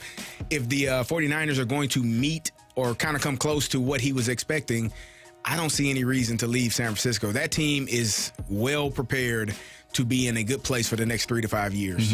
So that would be my choice. Yeah, going back to the whole Deshaun Watson thing, I think his case, it just shows like how hard it is to take a year off or even 2 and then get back in the league. At an elite level. Le'Veon Bell, when he held out, he was never the same running back. It's hard to go away from the game and not be, involved in any way. I mean, unless, some people are able to do it. Joe Flacco. Michael Jordan. But football is a little bit different. I think it's a difficult thing to stay away, especially some positions, right? Quarterback, you have to always be engaged and knowing what's going on. Running back, your body is a little bit different. I thought at the time Le'Veon was making the right decision. He wanted to get paid. He ended up getting paid, but just never met that same standard that he had in the past.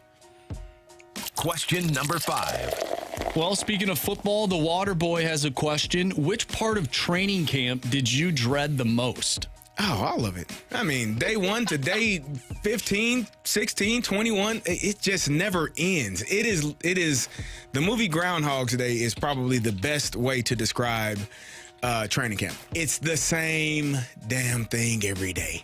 Nothing changes. It's the same people, the same teammates. It's the same everything. The food changes, but it's every day is the same. And so I would say in my day, when we were allowed to wear pads, or some would say forced to wear pads every single day, it was just a grind on your body, both mentally. It was a grind on your mind mentally, because it never felt like it ended.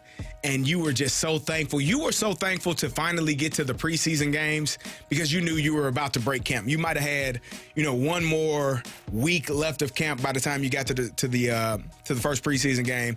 And if you were fortunate enough to play in the Hall of Fame game, that also broke up some of that monotony of the everyday of it. But it was ridiculous. And like I said, this is before the CBA and the NFLPA decided, hey, we shouldn't be wearing football pads every single day and going live into the tackle to the ground. So it was a different mindset. Do you think that wearing pads, though, like essentially helped you guys in that season? No. So it was after you guys ditched it? I'll give you a quick. So Mike Tomlin's first year was 2007. I got to Pittsburgh in 2006, Bill Cowher's last year. And so when Mike T came in, we were in pads every day in training camp. Like, we didn't take the pads off. In full throttle, I told you all about the backs versus backers when me and James Harrison agreed to get into a fight so that we could stop doing this drill. But normally during the football season, around week 8, 9, definitely by the time you get to double digits, 10, you don't have full pads on Wednesday. Wednesday is your full pad day. Like, you usually take the pads off. You're in helmets. Guys' bodies are beat up. We were in full pads every week of that season on Wednesday, even until the week of the playoff game where we played Jacksonville the first round. Like, we were in full pads every single Wednesday. It became a running joke. Yeah. Like, we would come in and look at the board. You think we got pads today? Yep, we got pads today. It became a running joke within the entire team that we were going to be in full pads. And I wouldn't say it tore us down, but we did win the Super Bowl the next year. Yeah. But that year, it was a lot. And we played a Jacksonville team that was better than us on that day. So, but yeah, it was a lot. When was the bye week that year? Oh, I don't remember. It didn't matter. It didn't matter. No. Didn't matter. Yep. We did get some, you get your see you Wednesday, which is you get Monday off. We got a few of those. We got those towards the end of the season, but we were still in full pads on Wednesday. So, yeah, it was tough. Question number 6. From the 618, what do you guys think the problem is with the Cardinals' inability to put batters away with 0-2 counts? Well, they don't have pitchers that have swing and miss stuff. Yeah, I mean, that's a simple answer. Right? Isn't that kind of what we said they needed? They were a pitch to contact staff, which a few years ago worked well because you had the shift and you were able to put multiple infielders on one side of the field. I think last year you saw this team struggle without being able to have the shift. And then this year you got Sonny Gray is a guy that can strike guys out. But then you got other guys, Lance Lynn, Miles Michaelis, Gibby, Kyle Gibson. Those guys are not necessarily swing and miss pitchers. They're going to pitch to contact and hopefully it stays on the ground. But 0-2, you would ideally like to strike the guy out and not even have an opportunity to put a ball in play, but that's where we are. I think that's just what this staff is. Yeah, I don't have the numbers or anything, but when I watch the games, I just feel like there's not enough, just moving the ball around the strike zone, keeping hitters guessing. Yeah. There's not enough of that. Like, the other day when the game was on while we were on air, Andre Palante was pitching 1-2 count. And we joked about it. Why is that ball even near the strike zone? Yeah.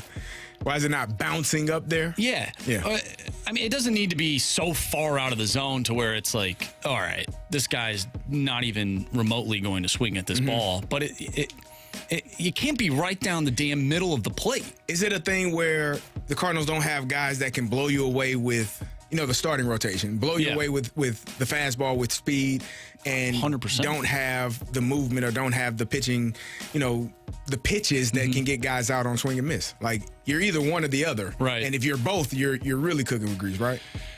What's funny is, you mentioned pitch to contact. Well, when I think of pitch to contact, you're either giving up hits or you're getting, to me, I would think you'd get quick outs, right? That's kind of the whole point. However, the pitch counts are at 90 plus in the fourth or fifth inning. Yeah. That's from a guy that's striking out a lot of people. Usually. You would think. Yeah. Right, not a guy that is. Maybe they're fouling off a lot of balls, and the Cardinal pitchers are just fighting. Either way, it's frustrating. It is very frustrating. Coming up next, we got Beat the Streak, biggest question of the day. As Andrew Marshall, I'm Carey Davis. That'll be next on The Fast Lane.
101 ESPN Sports Center. I'm Andrew Marsh. It's time for a Sports Center update brought to you by Saliga Heating and Cooling. The Cardinals unable to get the sweep last night as they lost to the Tampa Bay Rays 6-4, but they have an opportunity to get back into the win column tonight. Miles Michaelis on the mound going up against Michael Lorenzen and the Kansas City Royals. First pitch is at 7:10. If you missed anything from today's show, make sure you go to 101ESPN.com or check out the free 101 mobile app. Just head to the podcast page. You'll find all of our interviews and full shows there, and it's all brought to you by Dobbs Tire and Auto Centers. This weekend, we'll have Mariners and Mets for you. That is tomorrow, and on Sunday, pregame starts at 8 o'clock tomorrow night, and then on Sunday, pregame starts at 5, so we'll have some Major League Baseball for you right here on 101 ESPN over the weekend. Coming up next, though, we have Beat the Streak and Biggest Question of the Day. I'm Andrew Marsh, and this Sports Center update is brought to you by Saliga Heating and Cooling, an independent American Standard heating and air conditioning dealer.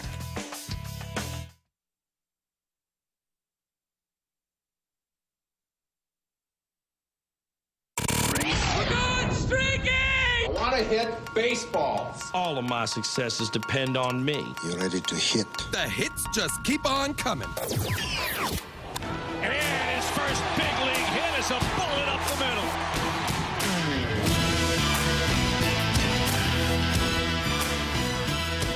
Welcome back to the Fast Lane. I'm Carey Davis, joined by Andrew Marsh, and it is time for Beat the Streak and Biggest Question of the Day. Before we get into that, though, we do need a new fade or follow contestant. So text in FADE to 314-399-9646. That's FADE, so we can maybe Marsh will pick you for fade or follow. And Beat the Streak, we got Alex. Alex, how you doing, man? Oh, we're doing great. How about yourself, CD? I'm doing wonderful. How you feeling? You know what? It's hard to feel bad on a day that's so pretty like it is today. I couldn't agree more. That is, and you got a streak of what? What do you got over there? Two games? 2. All right, here we go. Well, who's up first, Marshall? What you got? So Anthony is up first, the guy who has not been here all week. He has the best Beat the Streak record right now. He is going to take probably the best player out of all of the players playing tonight. That is Bobby Witt Jr. So Bobby Witt Jr. is off the board. I am second. I have a streak of 3. I am going to go with Alec Burleson tonight. And so now, CD, you and Alex are tied. I think we give Alex. Yeah, Alex, you've been going before me. Go ahead. The next pick. All right. Well, I was thinking of going Bobby Witt tonight, but, I'm going to go with a guy who has, I think, the longest hitting streak going into this game with Vinny Pasquantino. Okay. And I think I've been going pretty well with Mason Wynn. I'm going to go back with Mason.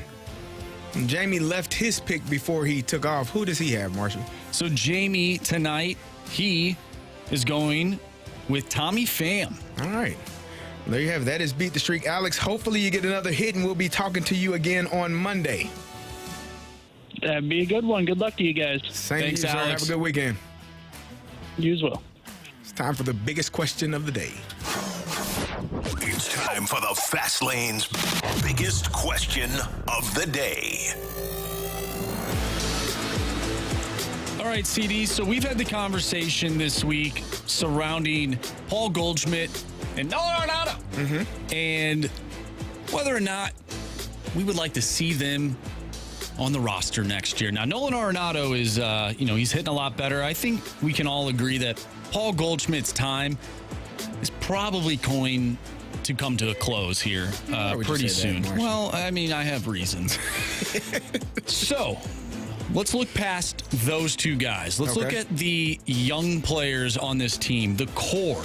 Are you confident in the Cardinals' young core moving forward? And that would include the likes of Mason Wynn, Alec Burleson, Nolan Gorman. You have Jordan Walker, who's on the 40-man. He's not playing with the Cardinals right now. He is in Memphis. And then Lars Nootbaar. You have Brendan Donovan as well, if I didn't mention him. So some of the young guys, let's take away Paul Goldschmidt and Nolan Arenado. How do you feel about this young core moving forward in the next, let's say 3 to 4 years? I would be pretty excited. Obviously, we still need to see what Jordan Walker is, what he's capable of doing. I think Newt sometimes leaves a lot to be desired. I still want to see him be more consistent, stay healthy. Nolan Gorman, I was okay. I came around to the fact that people said, oh, you're either hitting home runs or striking out. That's the way of baseball, CD. You got to go with it. And I accepted that theory. I did it begrudgingly. I wasn't as willing to go with it, but I accepted it. Didn't want to, but I did. And now he wasn't. And then he began to not play as much. So it depends on what the Cardinals' expectations are for these players or what their role will be. If Nolan Gorman is going to bat and play every single day, whether he's hitting or missing, I'm fine with it if that's what you say it is. If Jordan Walker is able to continue to have the success that he's having right now, that he's having in Memphis, and comes up here and is able to strike the ball and hit it hard and hit it into gaps and hit it over the fence, I'm great with that as well. I really love what Burleson has been doing. Obviously, I love what Mason Wynn has been doing. And so I'm excited about what the future can hold whenever Paul Goldschmidt and Nolan Arenado are no longer in Cardinal uniform. I think for me, I love all these players. Obviously, they all have different things that we could nitpick. Mm-hmm. You can say that for any player. Right. But the one thing that does bother me is the lack of consistent pop. Nolan Gorman has that opportunity to be a 40-plus home run guy. But, dude, you're striking out way too much. Strike out 100. You're striking out way times. too much. And when I think of him, a lot of people like to compare him to a Kyle Schwarber. Mm-hmm. But Kyle Schwarber still gets on base a ton. Right. That guy, he hits the what out of the ball. He does. And he doesn't, for the most part, he doesn't consistently. Yeah. If Nolan Gorman ends up being a Kyle Schwarber, I'll take that every single day Kyle of the week. Schwarber is hitting 263 right now. Yeah, and what's Nolan Gorman? I believe he's about 200. Okay. Right around there. The Mendoza line? Yeah, he's hovering. He may be just above or just below, not sure. Either way, not good enough. Not nearly good enough. And so if he turns into a Kyle Schwarber, sign me up. Sign me up because, again, we talk about the power from the left side. We love that. We want to see it. He's batting 199, so he's just below. Not great. But if he turns into that, because we do know he has the power. Yeah. But my frustration for Nolan Gorman was this is what people said he was. Right. So why was he not playing? Right? Why did you go 5 out of 6 games where he's on the bench? Why was he not the first bat off of the bench when you're in Chicago and you need something done? I'll tell you why. It's because they are trying to make the postseason, and I think they're telling you right now that they do not have the confidence in him to be a part of that on a consistent basis. But Marcia, you told the expectation was this is who he is. I agree. This is who he is. He isn't going to hit for average, but he's going to hit 25, 30 home runs, and we're going to deal with him striking out in key situations. It's nice saying that when you're out of a playoff spot in 2023. And for me, that's the frustration that I have, because if that's the case, if he was going to go if he is going forward, if he's not playing every day, if there's no consistency with him in the lineup, then why didn't you trade him last year? Because you knew that this was not going to change. Right. This is what he is. This is what he was. So either let him be who he is and accept it, or move on. Would be my opinion. Yeah, I just wonder now what his trade value is. Which is why it should have been done last year if that's what you were going to do. So again, and we just saw that with Dylan Carlson. You just got Sean Armstrong. Armstrong. I thought you say Armstrong robbery, huh? Strong arm robbery, huh? I don't know. That's my strong hand. Strong hand. Yeah. See what he's able to do if he's not. I don't know. It's frustrating for me because again, let him play every day. If he hits the ball hard, he hits it hard. If he strikes out, he strikes out. They said that nobody cares about batting average in this league anymore, so cool. Good. From the 618, 2023, Kyle Schwarber hit 197. In 2022, he hit 218. How many home runs he hit during that time? I don't have the number on me, Carey, but a lot. Probably a lot, huh? Here's also the thing. That team's loaded with talent. He can afford to your team's swing not. and miss every now and then? Yeah, exactly. Let's see, 2023, they said he hit 23. How many home runs? I'm going to say 36. This is why I love when people nitpick numbers. He hit 47 in 2023. What was in 28 in 2022? How many do you think? 2022? Yeah, because that was the other number where he hit 218. I'll stick with 36. 46! Okay. How about this year? He's got 27 right now. Okay, maybe he'll end with 36. There you go. That's Andrew Barger. I'm Carey Davis. Coming up next, we got Fade or Follow. Bet the board, 3 stars a day, criticisms and compliments. That's next on the Fast Lane.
time for FanDuel Fade or Follow on the Fast Lane. Brought to you by FanDuel Sportsbook. Make every moment more.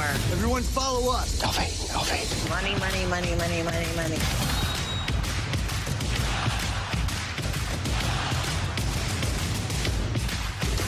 Welcome back to the Fast Lane. I'm Carey Davis, joined by Andrew Marsh, and it's time for Fade or Follow, and we got Tom on the line. Tom, how you doing? I'm doing good. Just getting ready for a float trip weekend. Oh, man, enjoy that. Sounds like a great time. Where at? Down in Salem. All right. Very nice. All right, Tom, so Marshy and I decided to take the Cardinals Royals for tonight over 8.5. You going to fade us or you going to follow us? You took the over? Yeah, we took the over. I'm going to fade. You're going to fade All us? right. You think it's going to be less than 8.5? Yep. All right, well, we'll see how He's it goes. got a lot of confidence in Miles Michaelis, baby. He's going to pitch a shutout, Marshy. Yes, he Complete is. game. Well, Tom, best of luck to you, and we'll see how that goes for you. Thank you. All right, talk to you soon. You like float trips? I've never been on one, Marshy. Really? Yeah, I've never been. Nah. Oh, they're so fun. I do want to do one. I would love to see how it goes. Oh, they're great. Yeah, you can drink beverages, right? You can drink as many beverages as you want. Sounds Obviously, like be safe. Be safe out when there. You're rolling You down should. the river. Rolling down the river. Today we talked a little bit about why Cardinal fans aren't going to the games anymore. Got some great mic drops about that. Talked a little NFL football, NFC, AFC divisions. What would be the most exciting or interesting story from each division, the best path for the Cardinals to make it to the postseason. And we talked a little bit about the Olympics and why Jamie thought Noah Lyles falling out was interesting. He didn't like it very much. You can hear all about it and listen to it if you missed any of it on the podcast, which is brought to you by Dobbs Tire and Auto Center. All right, Marshy, we got our criticism and compliments. What you got there? Well, we need to bet the board, bet the Carey. board. I keep you forget because you're in first place right now. Well, yeah, how would I forget that? All right, I do have that. Which player are you taking over 1.5? Unfortunately, my New York Yankees are not playing today, and they don't have a lineup out for tomorrow. So I'm going to take the Cubs minus 148 over the White Sox. Ooh. Yeah. Hate it, but I understand it. Yeah, got to do what I got to do. So Jamie is next. He is taking the Orioles money line. Taking the Orioles money line tonight.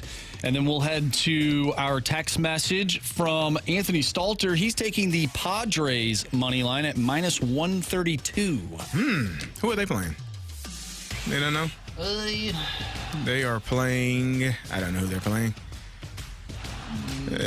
Oh, no. Don't know. Oh, the Miami Marlins. Sure.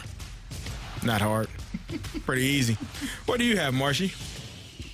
All right. Give me Zach Wheeler and the Philadelphia Phillies at minus 132 over the Arizona Diamondbacks. We need the Diamondbacks to lose. All right. I see you rooting for your Cardinals, trying to make it interesting for them down the stretch here.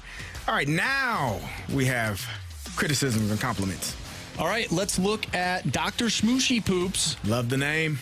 So Jamie offered, once I get to the Creed concert, that he will give me a man soda. And so Dr. Smooshy Poop says in the Snake Pit, Marshy will accept those beers with arms wide open. And that is absolutely correct. I am sure you will. Is it beer? Is it man sodas or is it man soda? I heard man soda. If it turns into man so does, Jamie, means we're having a good time. Jamie can do it. I got you. He can make it happen. Jamie, Yes. if you're listening, man so does for our good friend here. It's plural for Marshy Marsh. All right, we got a criticism from Alex. What's up with all this time off? It's like Jamie and Anthony don't care anymore. Compliment, as always, CD and Marshy are true professionals. Well, Marsh, you and I are in alliance. We are, what do they call it on Survivor? We're in an alliance. We're in alliance. Yeah. There you go. So you and yeah. I versus those two, they just, is what Anthony took the entire week off and, he's got family duties, so we respect it. And Jamie getting out here early, not a problem. We all are hard working professionals doing our best to entertain you all every single day. And to that point from the 314, no matter who is on the fast lane, you guys are the best on ESPN. Have a great weekend, Marshy and Carey. We definitely appreciate that. We love you all for listening. Thank you all. The Snake Pit, you're awesome. Our text line, great human beings that listen to us every single day. We definitely love you and appreciate you. We did get a question in our Sports Six-Pack about what our day-to-day looks like prep-wise. Obviously, 20 hours on air. What happens to all of the rest of the hours a part of our 40-hour work week? The 314 says, so sounds like you work for 25 hours a week and get to watch sports and text the boys about it. The other 15 hours, you guys live the dream. Pretty much. I wouldn't disagree there. I think you hit the nail on the head. Can't complain at all. No, not at all. All right, let's get to our 3 stars real quick. Our third star of the day goes to Babe the Blue Ox. Oh, yes. Babe, one of the questions in the Gauntlet. If you didn't hear it, go back and listen to it. Second star of the day goes out to Creed. Can't wait for the concert tonight. Take me higher. And our first star of the day goes out to all of the long snappers out there. Gotta love the long snappers. My guy Warren G went to University of North Carolina. That's it for today. That's Andrew Marsh. I'm Carey Davis, Jamie Rivers. Anthony Stalter will be back on Monday. Until then, we will see you.